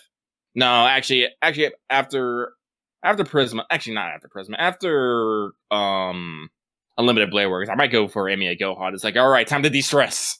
Cleanse the palate. Cleanse the palate. And then APOC. And then APOC. We're ramping back up. Alright. So, we're moving on again. So, this next one comes from Mooncell Master turns 31 the day that mailbag was open to submissions. Well, happy birthday. I should come up with a special Studio Mega happy birthday song. That'd be great. I'm gonna do that. Fair enough. It's gonna be weird. Especially considering we can't sing the actual happy birthday song. No, we can't. We'll die. Happy TRA to you. But they say, Dear Lucky the Chocolate Bunny and Omega the Strawberry Sword. Are you a Strawberry Sword? I do like strawberry. You do? Okay. That is true. I really do not want more clips of me singing Existing. I'm super glad that Pogs lost the one of me singing the Christmas stuff. I like how no, do not be short. Are you sure? Well, I know you're shorter than me. I am perfectly average. Or if I was Medusa, I would be super fucking giant. Because I'm the same height as her. It's funny. Oh, Pogs found it? Damn it! Ah! Or somebody found it for Pogs. The curse. I am cursed. Curse of Dragon, the cursed dragon. No, anyway, where were we? Anyway, they say, hope Good Good 3 has been going well for you both. No question this time, just good vibes. Someone post me some Cats vibe in here. And yeah, Good Good is going well, and the fact that I'm just going to completely ignore it and not deal with it. How many rare prisms do you own, Lucky? 30-something. You have plenty. I have plenty. And trust me, I'm going to get more. Just later. Also true. Grim but true. In the grim dark future of Lucky's wallet, there are only rare prisms.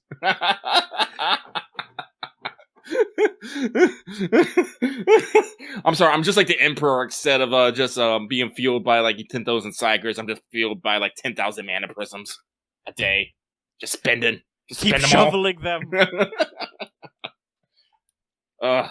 Instead of sacrificing Psychers to the Astronomicon, they sacrifice rolled servants and EXPs and shit.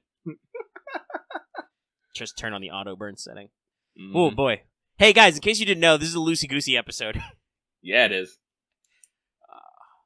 Anyway, thank you very much for that question. Or lack of question, I should say. This next one comes from Noble Hunter, Cyrus21, who says, Hey guys, no whirling on this banner for me. I already got an MP1 Okita Alta from last time and an Izo from a later one. Since I'm set to get multiple rare prisms the next few months due to event reruns, I started last February. Wait. Oh. What would you recommend as getting your first purchase? I was thinking about Chaldea Lunchtime as my purchase, but I want both your opinions. Anyway, take care and watch out for gut shots from Nobunaga. So I'm gonna tell you straight up, go for Lunchtime. Go for Lunchtime. It's great. It's very important. Honestly, it's very important. Like I said, you're gonna want that, especially with the Chaldea Flame thingy. You're gonna want basically as much as you can to fucking max out your bond gain as possible. Bond is still one of the things that they just still don't have a decent system for getting for. It's literally, just go grind Embers, put on all your fucking Chaldea whatever time CEs and just go to town. Like they do usually give event bonuses a fairly good spread, and when you do main quests or whatever, Mash does give you a bonus if she's in your team, but she usually is in your team because she's free points. But yeah, it's very, it's definitely kind of like they're experimenting with giving you just more, But yeah, no. Lunchtime is a good one, and then if you want a second one after that, if you don't have it, which you probably don't because you only started last February, the not Bella Lisa but Mona Lisa CE, the OG QP one, is also incredibly popular and useful because that's just straight up get more QP. Yeah, I know. Stick that on your rider, put that, and go to town on the QP mines. It's really helpful. It will boost you over from like 800k to like 1.2 million, I believe. Yeah. Mm-hmm. Yeah, because something like that. What is it, like 10% max? Is it 10%? Yeah, it's 10% max. I believe it's 10%. Yeah. Anyway, so this is why the support ones are slightly better because they max out at 15, but only if you use them on support. Yeah. My math was wrong, but whatever. And consistency lets you get bigger numbers, and that's what's important because Jesus Christ, you go through that QP. Ugh. Oh yeah. By the way, again, if you don't do math at home, one of our people in chat has put it out there. If you get to use both, like if you support somebody with the 15% one and you use your own 10% one, that is 25%. That's a good number. Good number. Good number. Which, by the way, this is an important point, by the way, if you're freaking out about Bella Lisa. Remember, you don't need your own Bella Lisa to get the Bella Lisa benefit. You need other people. It's just, being nice, basically. Yes. Alrighty. But thank you very much.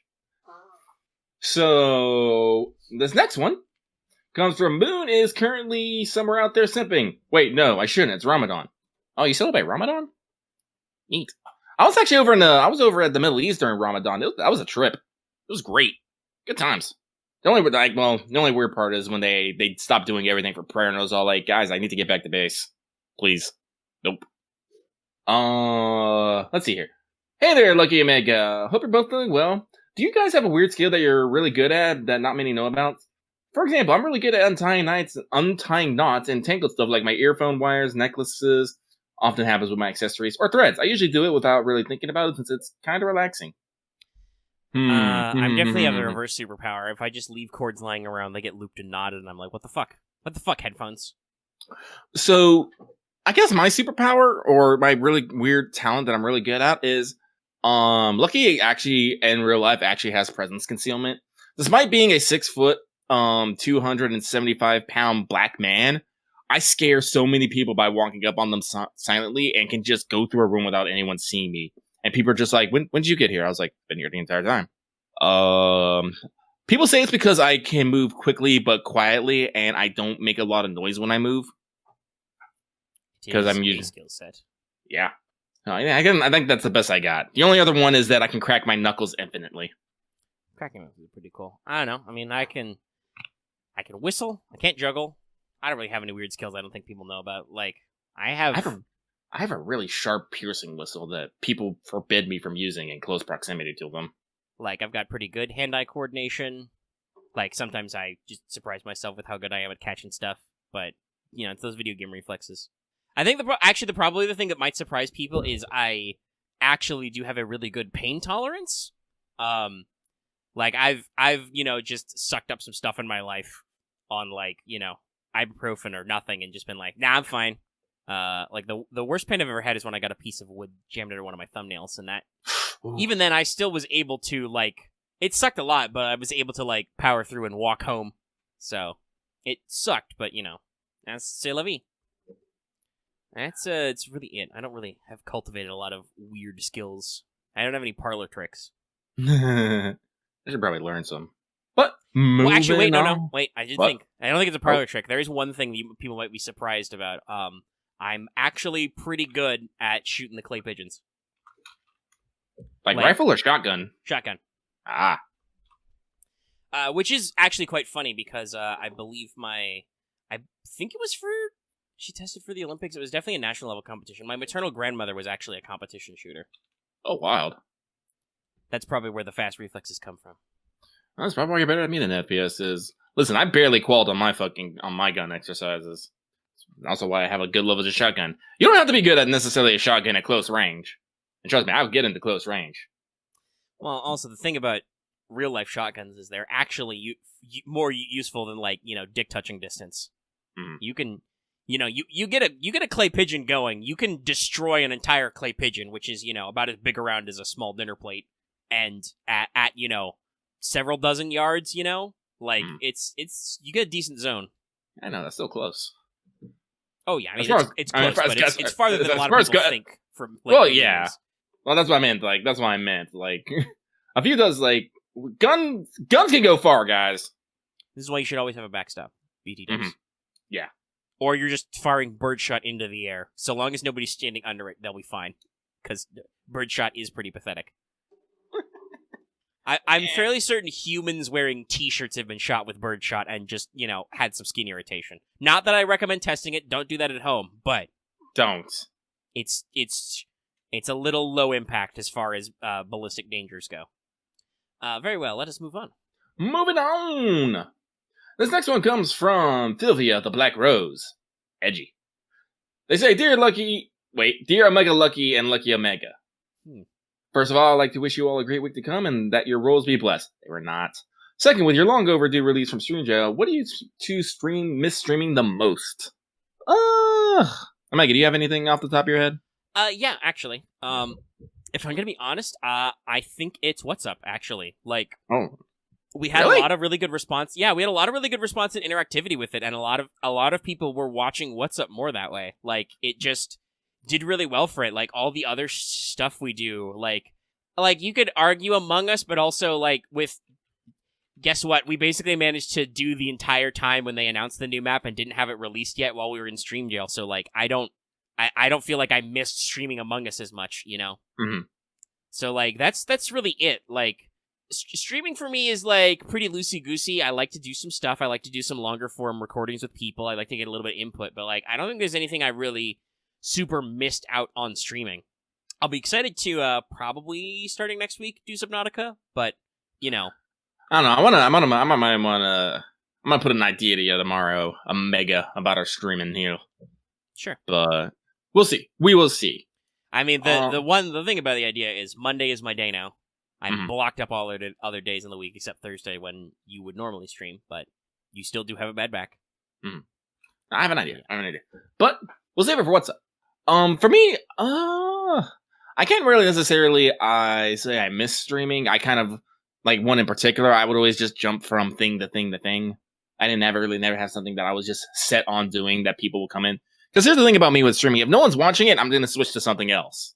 Like, I have dozens of games I haven't played. I'm getting more games. I have old games. Listen, Lucky just dropped like $100 to get a fucking original copy of Drakengard.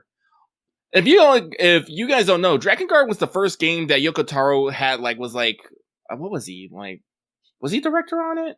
Yoko Taro made a couple games, had been involved with a couple games before that, but that's when he became part of Cavia and actually had almost full control over it, and that's why the game is so fucking weird.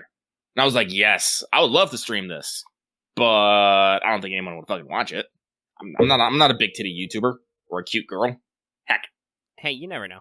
Actually, fun fact. You never know. Well, after I stopped playing Among Us, there were still like 7 or 8 people who hung around for like 2 more hours as I just shot the shit with some of the Yu-Gi-Oh! Progression crew. Like, people will watch anything. Also, fun fact, that was actually Orange Sakai, artist on Twitter, has actually opened up commissions for VTuber rigs. I was looking at their prices. It's expensive, yo. I was like, damn. I'll bet. I mean, professional artwork, basically. Mm-hmm. Like I said, I'm not saying that their prices are too much, because they do good quality work, and pay your fucking artists. Correct. Don't be a scumbag. Pay your artists what you agree. Don't be an asshole. Don't be an asshole. But it's all like, wow, yeah. I don't know. Maybe it's like I said, like, maybe I'll maybe do the base art, maybe get a commission of it or something. I don't fucking know. But fuck, I have Drakengard. I'm gonna find Drakengard 2, and I'm gonna buy Drakengard 3. I have all of Xenosaga. Oh god, I would love to stream Xenosaga. Fucking classic, fucking PS2 RPG with fucking Cosmos, like the true robot waifu.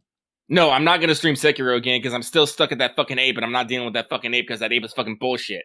It's fucking bullshit, and whoever made it should feel bad. Ah, the Soulsborne experience. Listen, I was having a great time. I was like, yeah, no, this is hard, but I'm dealing with it until I got to that fucking ape. I fucking hate that ape. Even doing the 3 fucking oh god, what was the name? At the fucking top of the castle, I was like, alright, this is hard, but I feel like I'm getting somewhere. The repetition of me constantly fucking dying and going back. I was like, no, I'm getting here. We're doing the sword battle. This is cool. There's parrying, there's blocking, there's parrying, there's dodging. Oh shit, I jumped. I have harnessed the lightning. No, that was great. That was fucking great. Ugh. But oh god, let's see. What else do I have up there? I'm looking. I have Onimusha 1 through 3. I have Metal Gear Solid. Wait, is that 2 and 3? Do I have 2 and 3? I think I have 2 and 3. Well, Metal Gear Solid, we should definitely wait for. Well, yeah, no, I guess something. Yeah, no, I'm gonna figure out something with that, but fuck. We have some retrospectives we want to do, but I do actually think that those are fairly popular. Obviously, there's something to be said for doing new shit, if you wanted to be hip, you should buy Monster Hunter Rise and get on there. But I'm still on the fence about Rise. Here's the thing. Oh, actually, well, no, that's a What's Up thing. It's a What's Up thing. Because I can tell you right now, my entire experience of Monster Hunter, because I'm not a Monster Hunter guy, is, man, the internet is horny for twins. Yeah, they are. I'm okay with that part. But, yeah, no, obviously that would be, the hip thing, but I definitely do see a decent number of streamers and stuff just take on Stream F14 and just stream late game story content. Yes, Loth, that's correct. No, maybe don't do that. I don't know. Though I don't know, I haven't been keeping up with that at all. Did the new expansion actually come out? 5.5 did. 5.5 Okay. did. We're not up to 6.0, which is the next big expansion. We have a small That could expansion. be time relative, you know. That could But be. no. What I've been trying to say before I keep getting interrupted by chat is that people do actually seem interested in some of this like nostalgia tier streaming, like going back to old shit. I don't know what the fuck you would have to do to record PS2 footage. Well, I mean, right? I got a PS. Like I said, I have a Gen 1 PS3.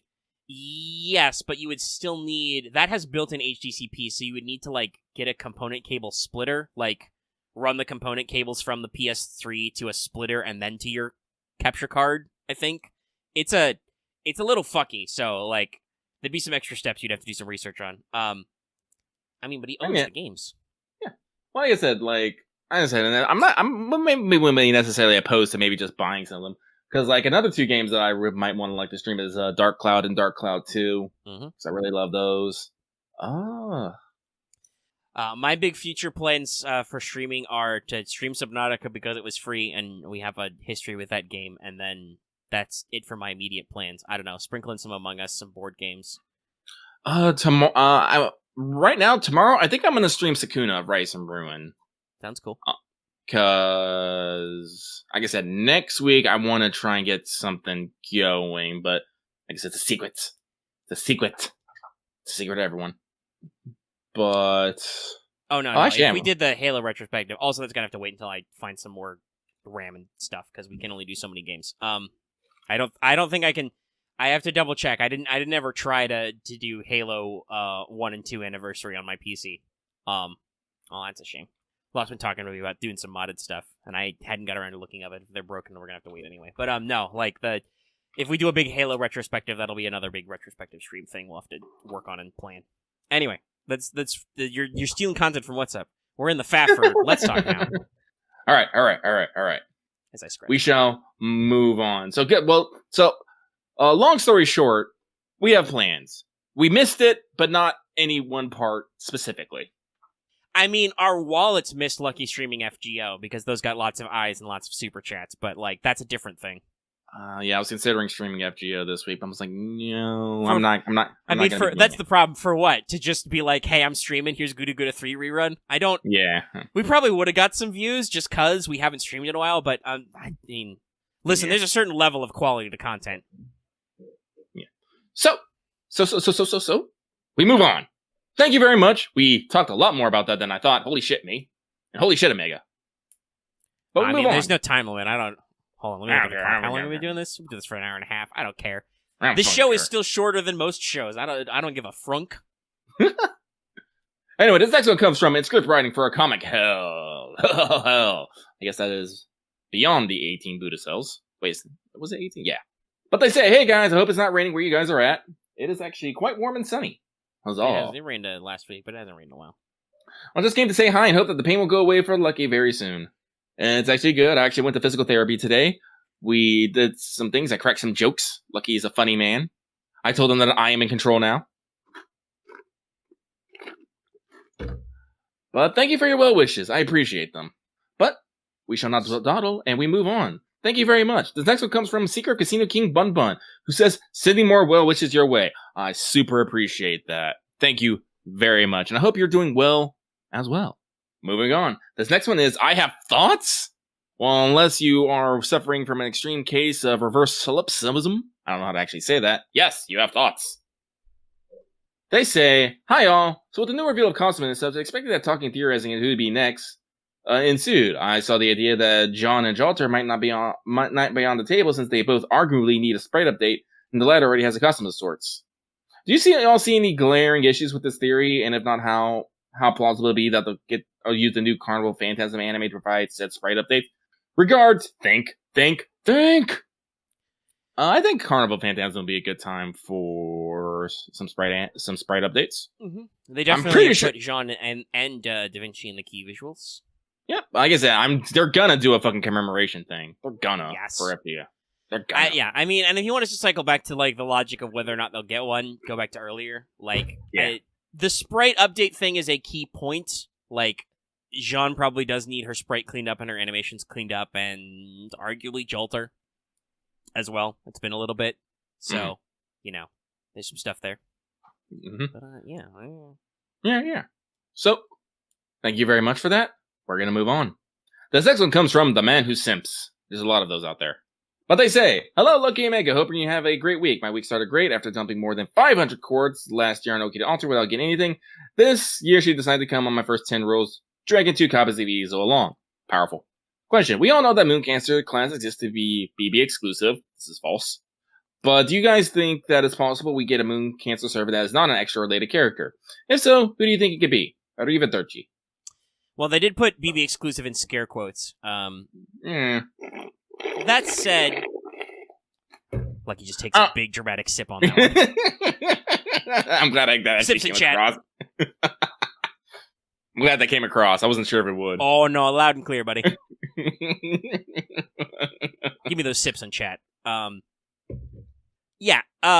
So would it be possible for them to get someone not extra related? I think so. Who would it be? I don't know, though. Like, I'm trying obviously... to think, Go ahead. Like, I'm trying to think, who has a beef with the moon? Yeah, I don't know. Like, there's definitely some stuff out there, but I don't actually, know, who they would do. Because obviously, extra, makes obvious sense, right?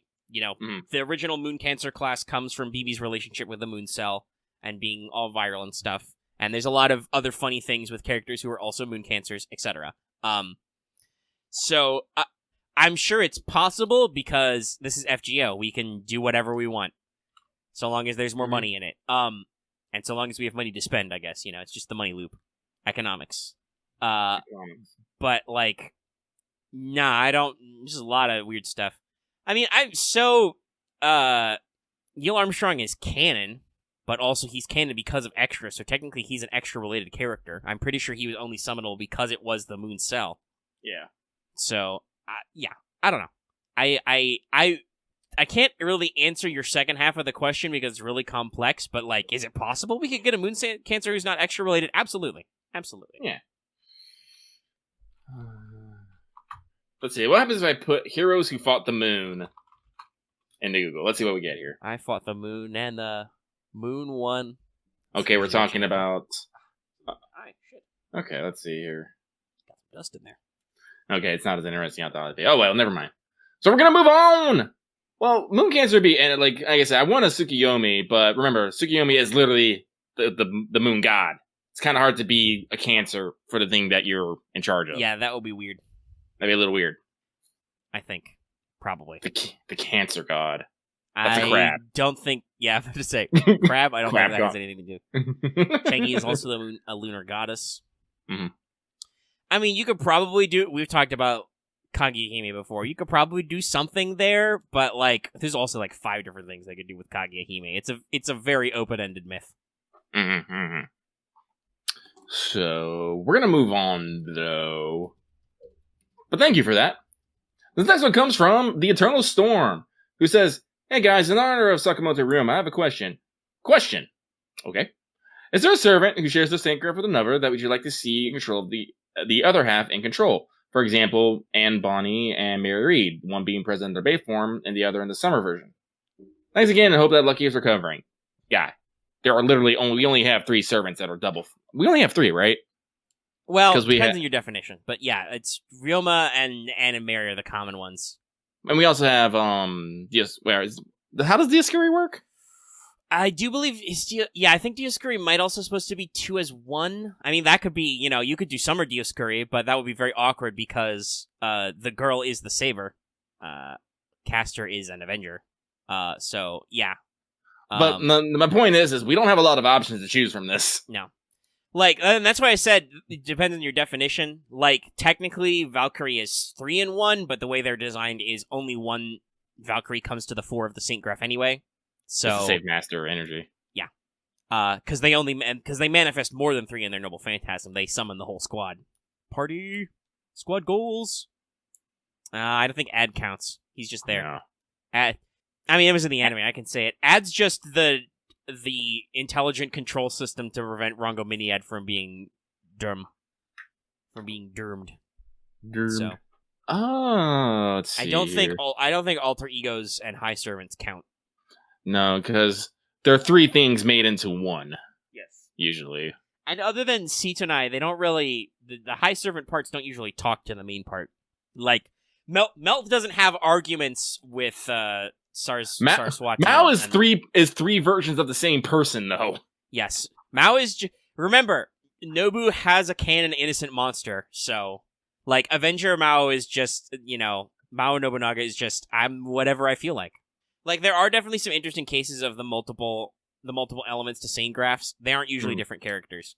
Like, hypothetically, I think there are some funny jokes, haha, about, like, the different Nobus wandering around, but not, like, canonically going in there. Well, yeah, that's what I mean. Like, other than Sitonai, most of the other high servants don't actually, like, yammer it up in there. Yeah, but we don't have an excess of necessarily, double yoke fucking servants, Yeah. I mean, like, Summer Sakamoto Ryoma just being Oryu, who is already basically... so it's funny. The way that, like, the lore from, like, Kohei and even in FGO a little bit treats her is that Oryu is basically the noble phantasm person. Mm-hmm. So she's almost like Enkidu, like... But she also has her own skills straight up, which are separate from Ryoma's, so, like, they could do something funny there. I guess technically, yeah, Orion counts. We also already have our flip Orion. We have superhuman Orion, who is just real boy Orion, and he's big. huge. He's huge. I mean, she shows up in his MP and sometimes strangles them. And sometimes goes for the chokehold. Yeah, just.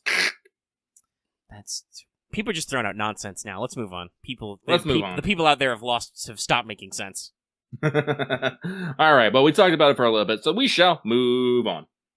This next one comes from Abandoned by the Lightworks. They say, "Hey, Lucky Omega, this is my first mailbag. I want to ask if there's any servant unique gimmicks that you'd like to see re-implemented or improved.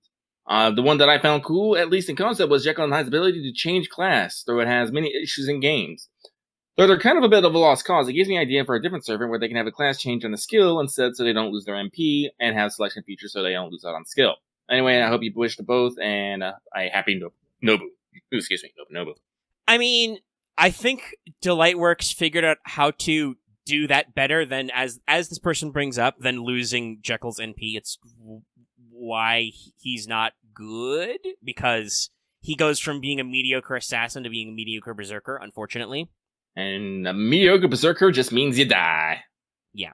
Arguably, I was actually going to bring up Semiramis first. Semiramis' double summon is the time they did this better, because they basically make her an assassin who also does caster stuff, right? Right. Kama is similar, where Kama's just like, hey, I just gained class advantage. Upcoming Lady Rena Sima Yi has the ability to negate class disadvantages briefly. Caster Nero can do that as well, I believe. Yes. She can negate her defensive stuff. Like, Delightworks has found a better version of this mechanic already. Now the ability, and it's it is actually, I believe, all on skills, so they learned their lesson.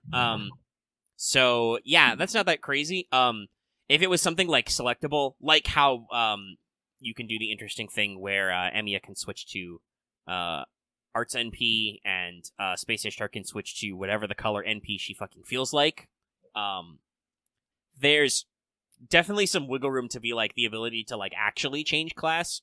So I don't think we need to like go deep down there, but we did actually have some discussion before it was announced to be rank up. So a lot of people were talking about, will it be the Case Files rerun, and does that mean that Faker will come out?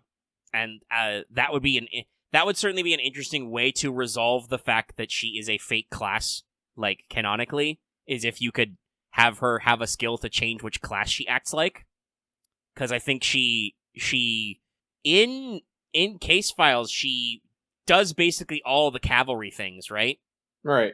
Because she has a writing type NP, but also she has skills like an assassin, but also she does do some magecraft stuff. That would be a very funny way to handle it. Because we did have this discussion, it is kind of dumb of them to just shoehorn a new class in, even though she is canonically Faker class, because weirdness. That said, I do also think that's just going to be a weird one in general if they bring her. I'd love to. She's she's a great design, and I do feel like the anime definitely underutilized her, because that's only, like, the last, 3-4 episodes, maybe? Yeah. Yeah. And to be fair, like, while there's fighting in case files, it's mostly about El Meloy solving mysteries. But she's gonna be a super awkward servant to handle, because she literally doesn't have a name. Like, the closest the wiki gets to is deciding to either call her Iskandar's shadow or Hephaestion, which is actually her twin brother's name. So it's like, whoopst? What the fuck do we call you? That'll be an awkward one. But yeah, so that's definitely an intriguing idea. It shouldn't be, though. Like, that's, especially if they make her a class that's not Faker, that's like, we don't actually call Emiya Archer anymore. We don't do that. We know his name. It's Emiya. Sorry, talking about the chat. But no, what I was going to say was this person brought up an interesting idea of, like, actually making it a hard swap in a skill would be interesting. I do think, though, that Delightworks learned their lesson, and it would just trigger as, like, that little purple diamond effect, right? Mm-hmm. Yeah, they'd simplify it. And honestly, that's probably what they should do for Jekyll now, is they should, like, make it so he doesn't actually become a berserker, so he doesn't get the defensive negatives. He just gains class advantage all, basically. That would probably... I mean, you can do the sprite change and stuff because you've already got the coding for that, but you could definitely make that a bit of a buff to make him a little more reliable. That's true. Because that's what they... To avoid his name thing, that's what they called him in Extra, Mume. Mm. Well, the Voyager class thing is a little awkward, because Voyager is also Voyager's name, but also it's his class. Like, they said that it should be his class normally. FGO decided to simplify that by making him Foreigner, which works. Logic. Anyway, we shall move on! Yeah. Oh, alright. Oh, here we are. So this next one comes from Merkava, Maine, forcing Mini Nobu to rotate against its will. Rotate. Just thinking about that for a moment. Hail, Lucky! Hail, Omega! Glad to hear that Lucky is on the mend, and just wanted to wish everyone some good rules on Okitan banner, and make sure to give your Choco Majins, head pets, and lots of embers. Ciao. Will do, buddy. Oh, guess what? I'm already done. Moving on, this next one comes from Celebratory Cake for Leaving Stream Jail, Horns and Confetti. Question. I could read the wiki, but that would probably spoil me. Let us discuss the nature of beasts. Okay. 1. What is the objective of beasts thus far? Keiichi wanted to undo humanity because he pitied how far humanity had fallen. Tiamat wants to regress humans back to her children. Kiara and Kamamara wanted to drown humanity in pleasure, and thus humanity lose its way. Why are these questions? I don't know why are these questions. Short answer is they wanted to save humanity in their own unique perspective. Correct. 2. Do you think a beast/evil humanity is a self-conferred title that individuals and entities take, or is it an arbitrary title that those with clairvoyance simply coined on the spot? Personally, I think it's something that they become self-aware once they have the means to achieve it. It's definitely that first thing. I mean, I don't want to phrase it entirely as you decide to become a beast, but no, you decide to become a beast. Well, yeah, like, not everyone can become a beast, but there's basically a certain threshold of you have become a beast, because, as Gil says, once one beast wakes up, all of them start waking up. It's a process of a test of humanity. Yeah. So I'm pretty sure at some point when because you gotta remember, L and R, we're both concerned as, immature beasts. They never actually got this is, in fact, the third bullet point. Yeah. Oh.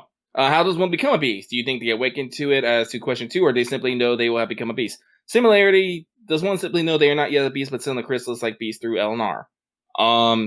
Yeah, no, basically, like, as in, basically, you have to become a threat to humanity, but do it out of love of humanity. Yes, you have to achieve the status of becoming an evil of humanity, however that works, and it's different for everybody.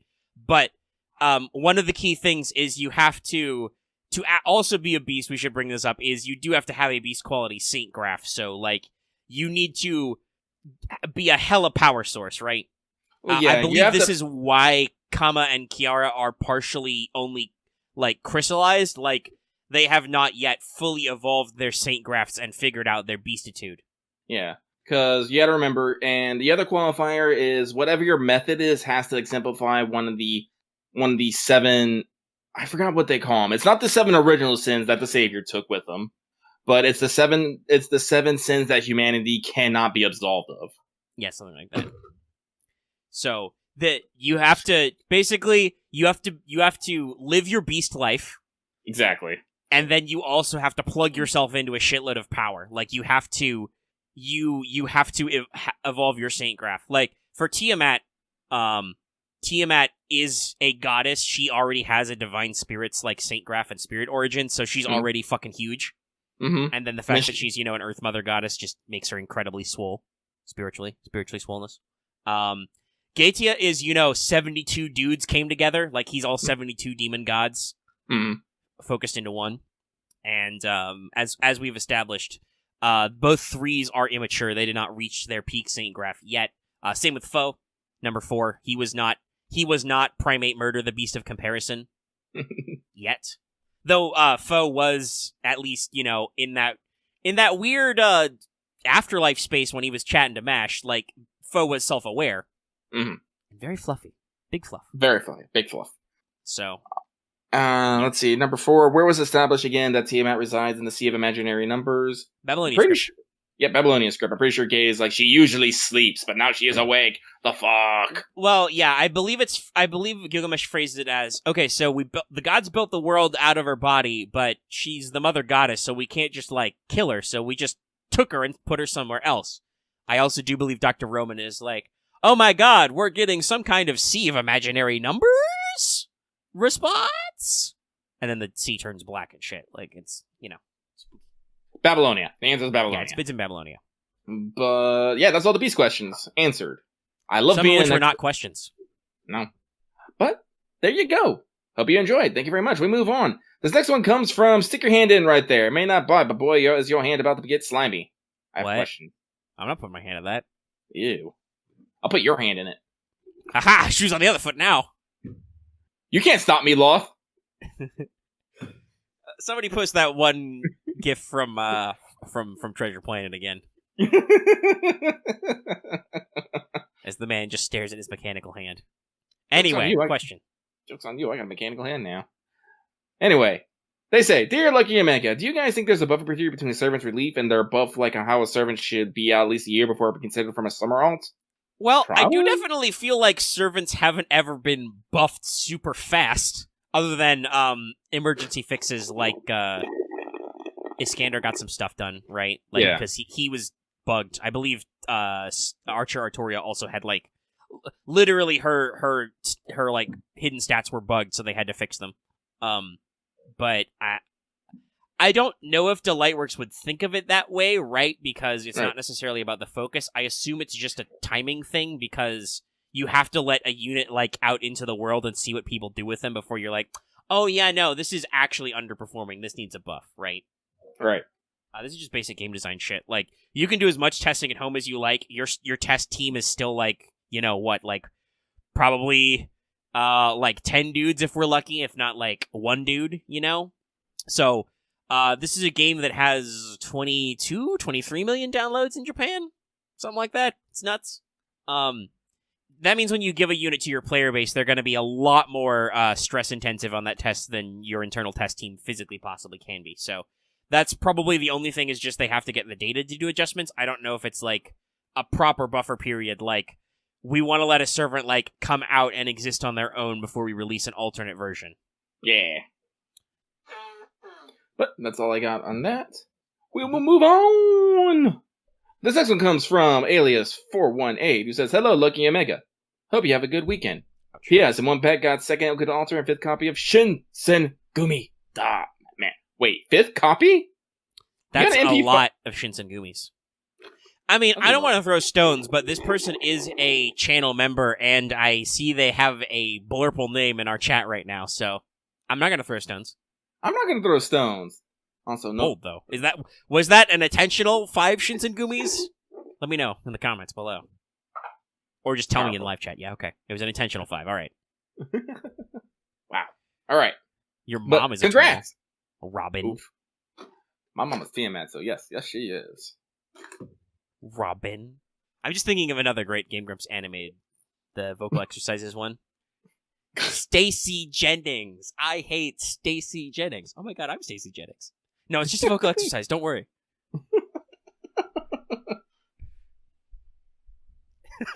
Oh. Well, RIP coffee. Rip coffee. Let me get some F's in chats for Robin's coffee.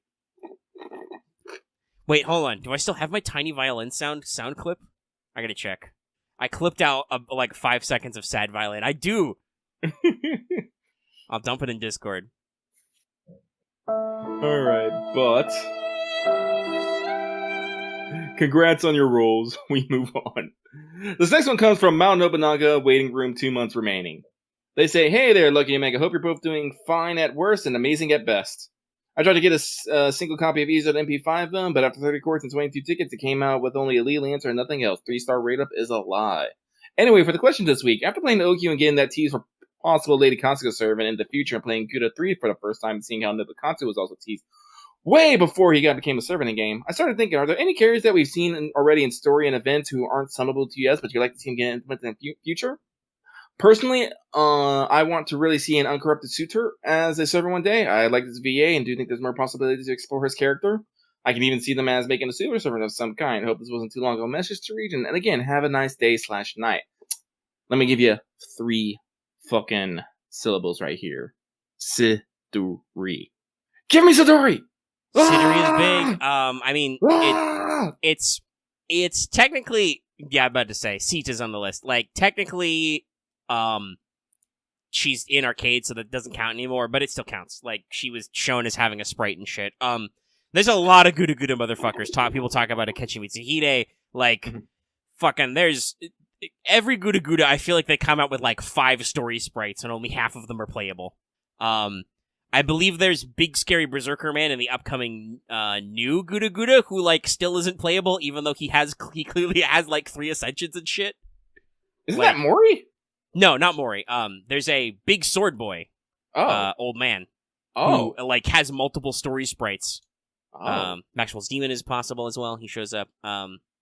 Roland also does have a story sprite. I mean, that's one of those things that's like, I don't think that's a character who's like minor that they hinted could be summonable. Roland is a famous hero. He should be summonable. Who else? Shit, there was somebody on the top of my mind before we started running through a list of names. Hey, you know who's actually at the top of my list? Guys. Fucking Tiamat.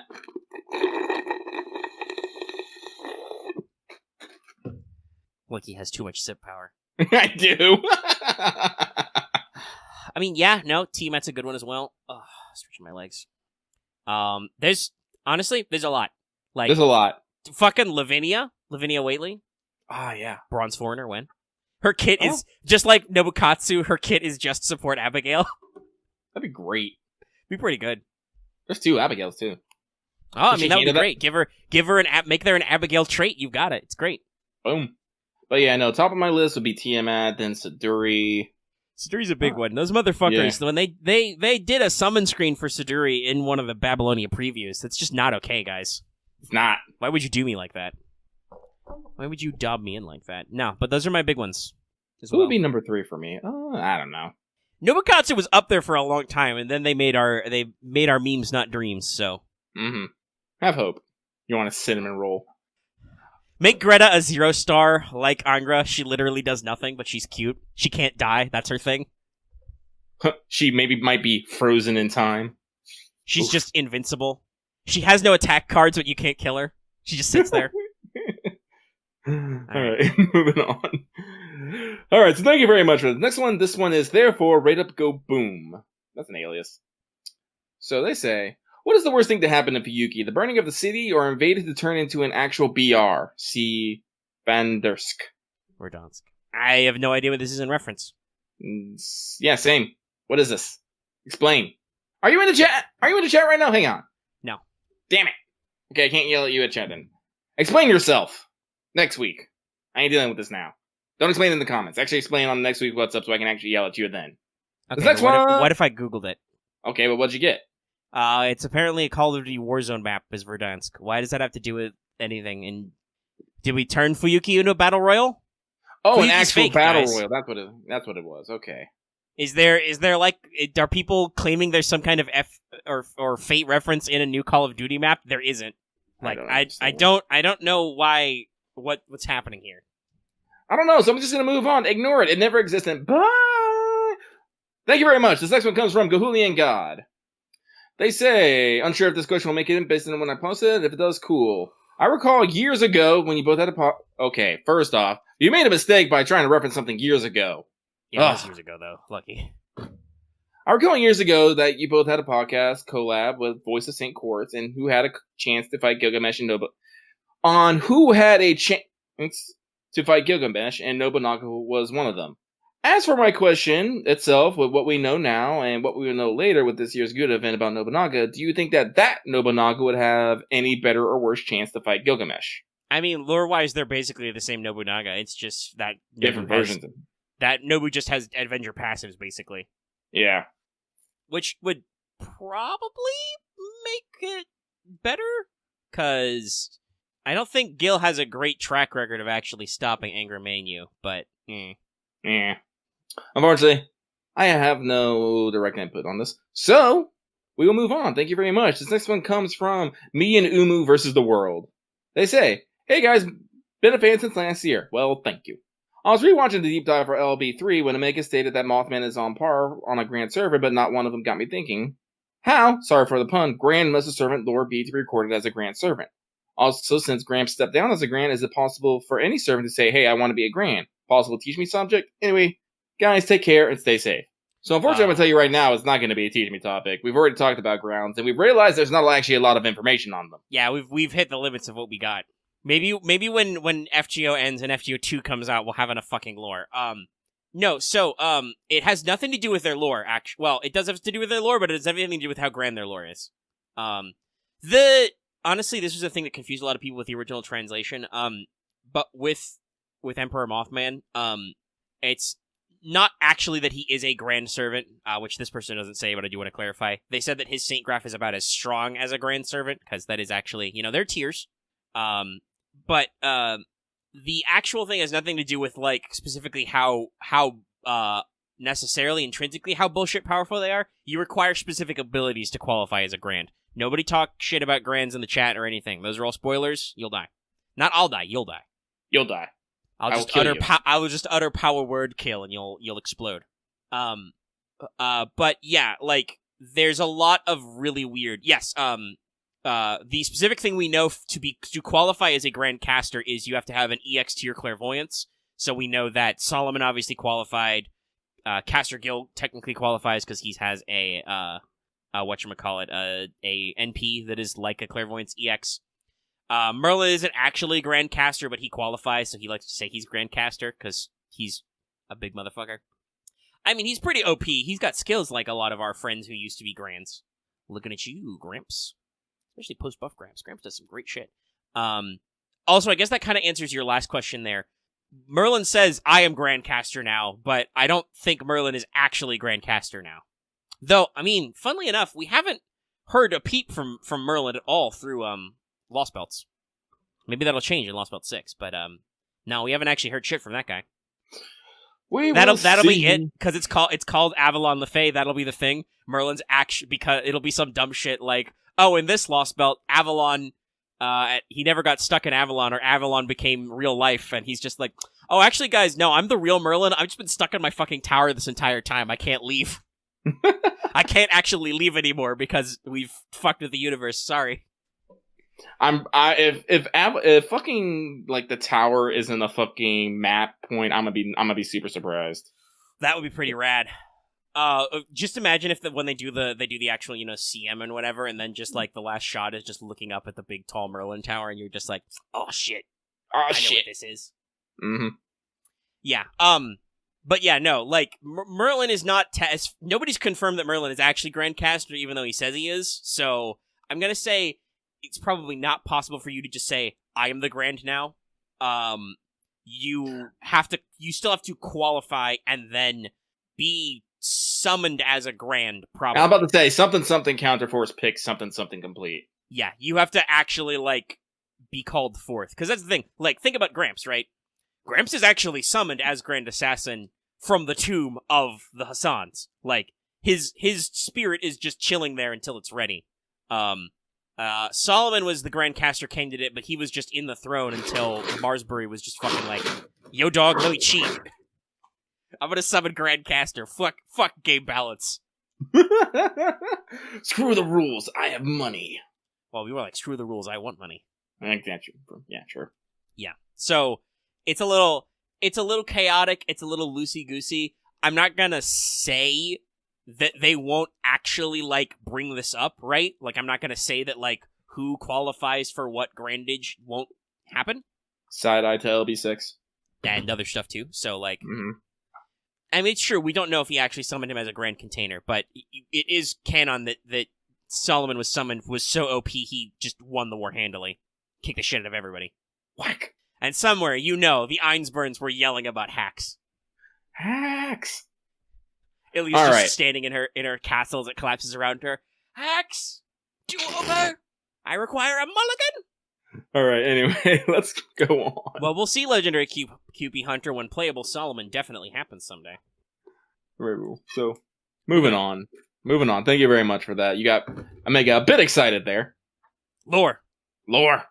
This next one comes from the Dragon King, who says, just want to say that I'm someone who enjoys your Star Wars game and hope to see Mages of War come back someday as well. Thumbs up. Thank you. Genuinely fucking thank you. God. Listen, not enough people listen to the AP and it kills me slowly. It really does. I mean, when we came back after our hiatus, we got some very robust views, but it did die out a little bit in the most recent one. It's like, man. Listen, I put a lot of work into doing what fucking Arma does. Like, fuck, I was at, like, the fucking doctors on my phone tapping madly, and I mean this madly, about things I want to do, conferring with Mars, conferring with Omegans, like, hey, can I do this? How about this? Are there plans? I'm gonna get this ironed out before we actually start rolling. I have thoughts and plans and feelings, and nobody watches them! That's a lie. Like, 20 people watch them. Maybe.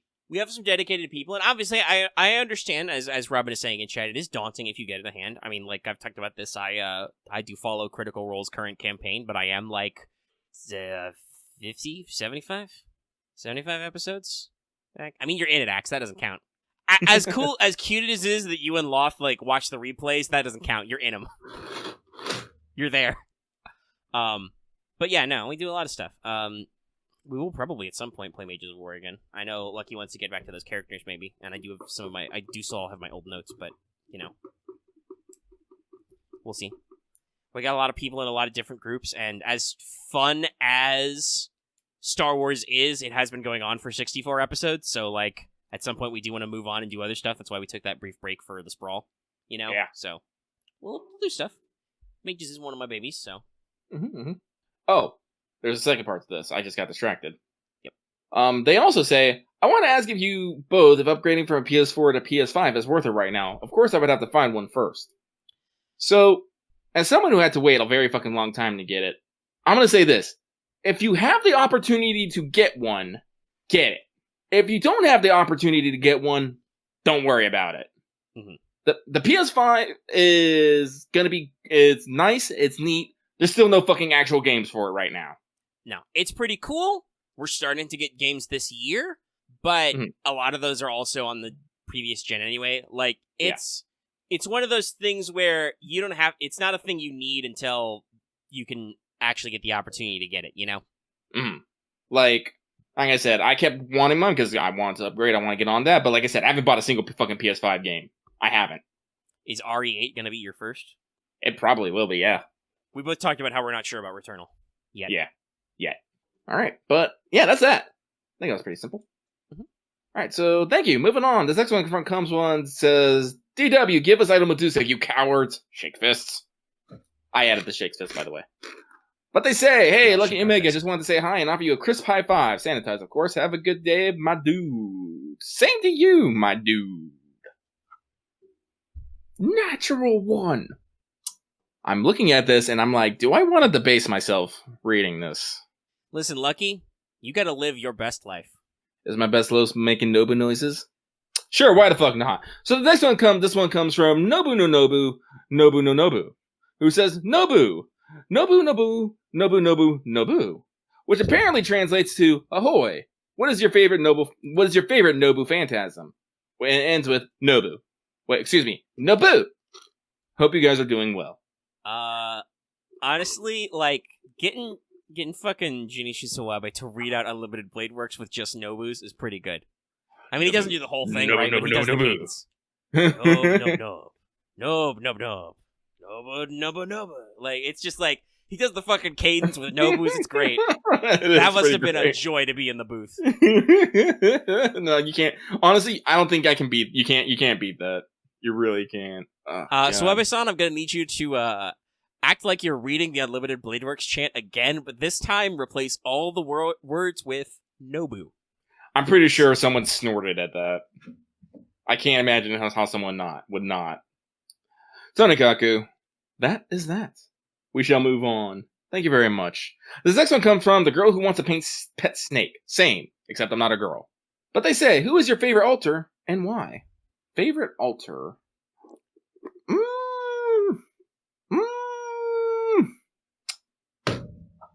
I'm not sure, actually. I have a lot of pretty altars. diverse bunch. Yeah, no, like I like my Saber altar. I like my Adelante altar. I like my John altar. I like my Lancer altar. I like my Maid altar. I have a lot of altars here, y'all. Which one do I like the most? Yeah, Emmy altar is kind of meh. I'm not gonna lie. He's too edgy. He's too edgy for me. Yeah, he's pretty edgy. I mean, I would say it's probably Jelter, but altars are pretty cool. I'm gonna have to say Adelante altar. Big cat energy. Also, her Valentine scene is fucking great. Literally runs in like just panic. She's just having the panic. It's best. Yeah, I'm gonna go with Adelante altar. Like I said, big cat energy. She's very good, and she also makes me sad. I need to protect. But that is that. So we move on. This next one comes from Sign.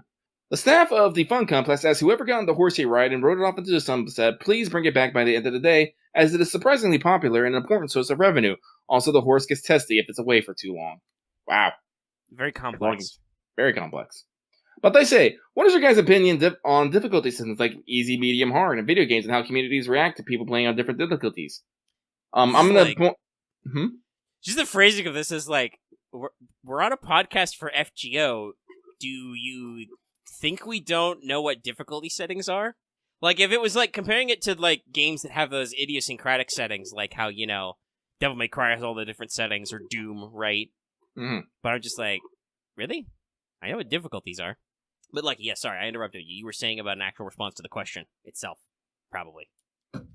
So, what was I gonna say? Oh, I'm gonna point to one of our simple maxims of living the Studio Mega life of let people fucking enjoy things. Yeah, I don't give a shit what difficulty you play games on. Yeah, I don't. And you shouldn't either. Like, if they like it easy, let them play it on easy. If they like it normal, let them play it normal. If they like it hard, let them play it on hard. What does it matter to you? So, seriously. If you have a problem with someone playing on a certain difficulty, ask yourself, why does that bother you? And if it hurts you so much to be like, but I played the game on hard, you have to play it on hard. No. You beat the game on hard. Enjoy it. Don't ask me to enjoy that you enjoyed it, but if you liked it on hard, go for it. Yeah, I'm totally gonna make a Mega play Uncharted on the hardest difficulty because I beat it on the hardest difficulty. Clearly, this is how logic works. Yeah, that sounds like a great stream time. Yeah, I mean that's another thing. Like, if you tab down for streams and stuff, which I've actually done before, I think on some stuff, I've definitely done like, let's tab that down a little. Mm-hmm. Like, you know, just because it's like, this is rough. We gotta make this simpler because I don't want to be here for 5 hours. Like, you know, there's a lot of reasons why difficulty exists. I don't think you should shame anybody for any difficulty. Like, that goes both ways. Like I said, we don't give a shit what difficulty you play video games on. So I give a shit when you play on a different difficulty and give me shit for it. That's what I care about. Yeah. But, like, I genuinely do not care if you play on easy. Fine. If you want to play on easy, that's fine. Maybe I didn't play on easy. Maybe I didn't play on easy. I don't care. I also genuinely don't care if you played it on hard. I do care if you try to make me care that you played it on hard because I don't care, but yeah. It reminds me of that, I think I talked about that comment, but it's like, yes, I finally beat all the game without getting a single upgrade. And the developers are just looking at him, sipping on his coffee and goes, but why though? Why did you do that? Yeah. Some people do it just because they can. I mean, that's why we've climbed mountains and shit. I don't have any bones to pick with those people. I have bones to pick with those people when they feel like they require some high level of self-validation, right? To actually, like, they need other people to verify that was a good choice. Dude, I don't know if that was a good choice for you. You gotta tell me. You tell me if it was a good choice. Did you enjoy playing at higher difficulties? Go fine. Like, it's interesting though, right? Like, I want to say, I don't feel like I've ever seen a big stink of, like, anti-hard mode people, right? Mm-hmm. Like, I don't think I've ever seen people be like, oh, casual mode gang! Like, those people are too easygoing. They don't care. It's only people who play on hard mode who are like, no, you must suck at this as much as I did. I mean, Robin could ironically start going casual mode gang. Oh, do people in Fire Emblem do that? Oh yeah, no. Definitely Fire Emblem. Here's the thing, guys. I like Fire Emblem. I don't pay attention to the Fire Emblem community at all for my own sanity. Same. Hang on. Loth has alerted me to something in Final Fantasy XIV, which I have not really been playing in the background, but has been on in the background. So I am currently running to go fight a Tamamo Gozen Mash, because they're I'll weird. say this, talking about Fire Emblem, like, I don't necessarily know if this is meant by, like, Phoenix mode, but, like, I definitely, when they introduce the casual mode to Fire Emblem when you don't use units permanently, I definitely turn that on just because I'm like, just because of the way I play the game, I don't ever continue through a character loss anyway. Like, if I let a character die, I restart the whole fucking map. Yep. So that's just it just saves me time. I wouldn't play through anyway. So it's just like a choice between an alternate lose state or not. So, if that's like a movement, I'm like, that's okay. But like, and again, if you're okay with like playing around it, or, you're playing an older game and it requires you to like hard reset or whatever, that's fine. I just, I only have so many hours in my day, guys, to put up with some of this shit. As discussed, sometimes game developers are kind of assholes. Like, you can't be this dumb ape guy. Yeah. And I think we had we're not going to rehash it, but we definitely had a long discussion because that was an issue that came up when Sekiro was getting popular and like winning Game of the Year. So go back to very early What's Up episodes if you want to hear us talk more about that. Like, yeah, we were talking about accessibility to the gamers and whatnot. Like, in general, Sekiro doesn't have a difficulty slider. I don't think it necessarily needs one. Like, if the game developers think their creative vision is, no, the game is as hard as it is, that's okay. That means that it's not for everybody. Not... Mm-hmm. All entertainment can't be for all people. Like, think about this with FGO. Not everybody does every challenge quest. Sometimes challenge quests are just really fucking dumb. Hell, a lot of them aren't even just hard, they're just, like, complicated. Like, I know so many people who have just been like, yeah, I just stopped doing boss rush CQs. They don't do anything interesting, they're just really annoying. Like, it's just, the worth to reward ratio is just not right, Yeah. And... there's only disappointment in Final Fantasy XIV. Heck. Anyway. But, Omega, do you have anything else you want to say? About that? No, I think I got all my points. Like I said, like, as I like to say, I like to live the fifth casual life. Usually on games, I'm usually either doing maybe normal or hard. Like, I think it's sometimes because I'm not entirely sure, but I think I have a little bit more tolerance for game bullshit than you do, Omega. Yeah, I think we deal with frustration differently. Like, yeah. It's just, different chemistry, so, like, usually I'll tip it up, but, like, I've played games on higher difficulties, too. But, yeah, that's the thing, it's all, like, everyone has different levels of being able to deal with certain amounts of bullshit. And like I said, it really depends on the game, too. Like, sometimes you can have a really rewarding experience playing on a higher difficulty, Like I was talking about Sekiro, I was having a blast, even though I was dying a fuck time until I hit the fucking wall. Then I'm just like, nope. I haven't gone back to it because it is kind of stressful, but, like, I don't think I ever got far enough in Bloodborne to feel, like, super frustrated. Like, nah, it was just, like, it has that Soulsborne loop of, like, now this is just a learning experience. I just, when Bloodborne came out, I just didn't have the time in my life to feel like I could dedicate to, like, getting good, because it is Soulsborne's games are very long, and they involve a lot of walking of places and occasionally dying a lot and stuff, and it's just, they're good at time sinks, it's just not always good for everybody. But, yeah. But, yeah, so that is that. Thank you very much. Good question. Good filler of time while I was filled with disappointment because people are selfish. But we move on to the last one. And this one comes from Faker, who says, a question about mages. If you can choose what your thaumaturgy is, say, for example, you're a newborn main family and you're the founder, isn't it better to choose a thaumaturgy that's already also really helpful in camp? Really helpful in combat, seeing as how a mage world can be dangerous and exposed to a lot of danger. I recently watched Case Files, and this idea hit me. I have observed that some mages' thaumaturgy aren't very helpful in battle, and some are really, really good for fighting. What do you think is the reason is? Oh no, Omega, please go easy on me. No, I'm just gonna tell you. Is everyone in fucking life good at fighting, or does maybe people have talents in different things besides fighting?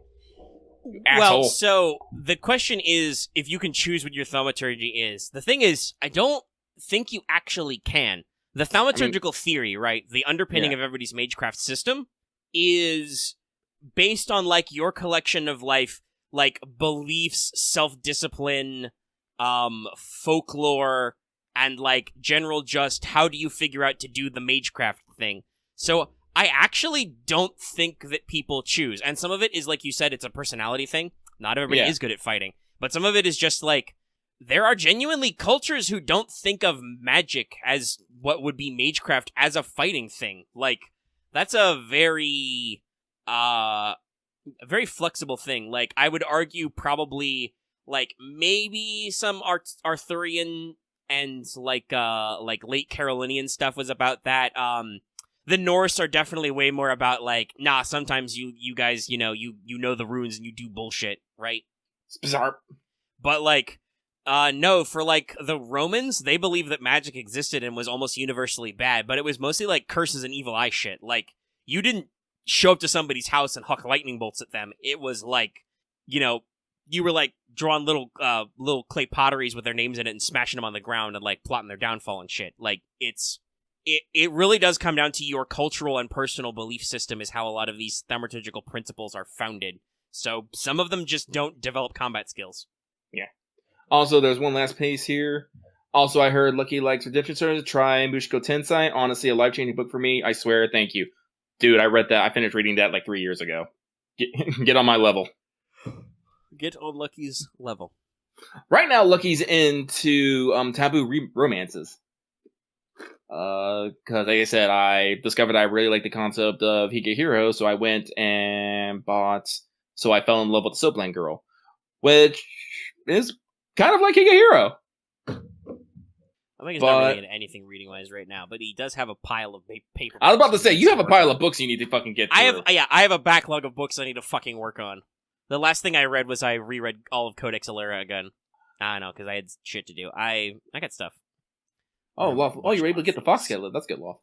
But no, like, when I'm reading, like, when I get a new book in, I, like, devour it that day. Like, usually. And that's the thing I like about light novels, is they're light reading. You can usually devour one in a couple hours. Yeah. No, like, for me, that used to be, that's definitely how I read all of the L5R novellas, because they're called novellas, but if they were made in Japan, they would be light novels. Like, they're short. Yep. So, like, short, that's, like... no reading comprehension.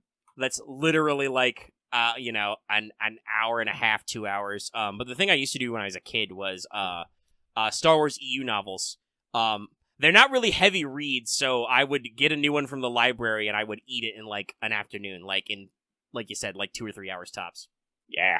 I am also, by the way, a really fast and good reader. That may be my actual skill that I'm good at that people don't know. That was, I think I may have mentioned this before, on a podcast, but, in college, I was often called the human textbook, because I have really good reading speed and comprehension, and if I read and understand something, I'm usually really good at remembering it, so I would, read the fucking textbook on the first day, like, actually skim through some of them, and I would be really good at answering questions that were literally from the textbook.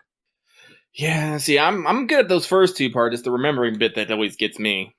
Yeah, that's just, my memory is just wired that way. Reading something and understanding it is the best way for me to remember something, whereas a lot of other stuff is not. Like, we've talked about this, I'm really awful with, like, people's names and stuff, because usually that's, like, people saying stuff to me and me not, like, immediately catalyzing that information in a way that I usually do. Mm-hmm. So, memory is definitely a different thing. No, my problem in college was when I switched to certain online classes. Yeah, I was doing it before it was cool. Which is where the only thing they wanted was for you to remember it from the textbook, but not phrase it exactly like the textbook, which always killed me. My grades were dog shit in some of those online classes because I was like, but guys, here's literally what the textbook says. What I can rephrase it, but that doesn't change the information. Whatever.